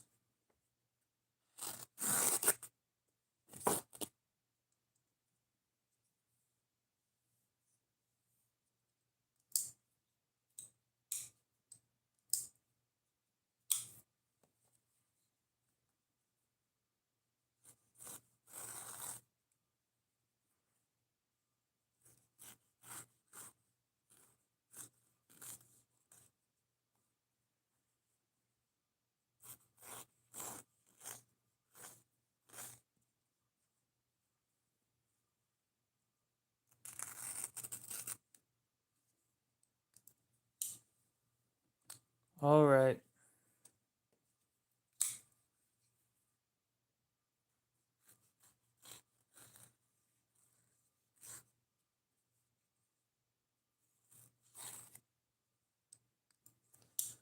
That's going to be it for tonight. It's almost 4 a.m. I've been streaming for 4 hours. Finally got a hair whittling edge tonight. It's about time. But yeah. We will see you guys later. Hopefully have a great rest of your night, morning, day, whatever it is. And yeah, I'm going to go to bed. We'll see you guys in the next one.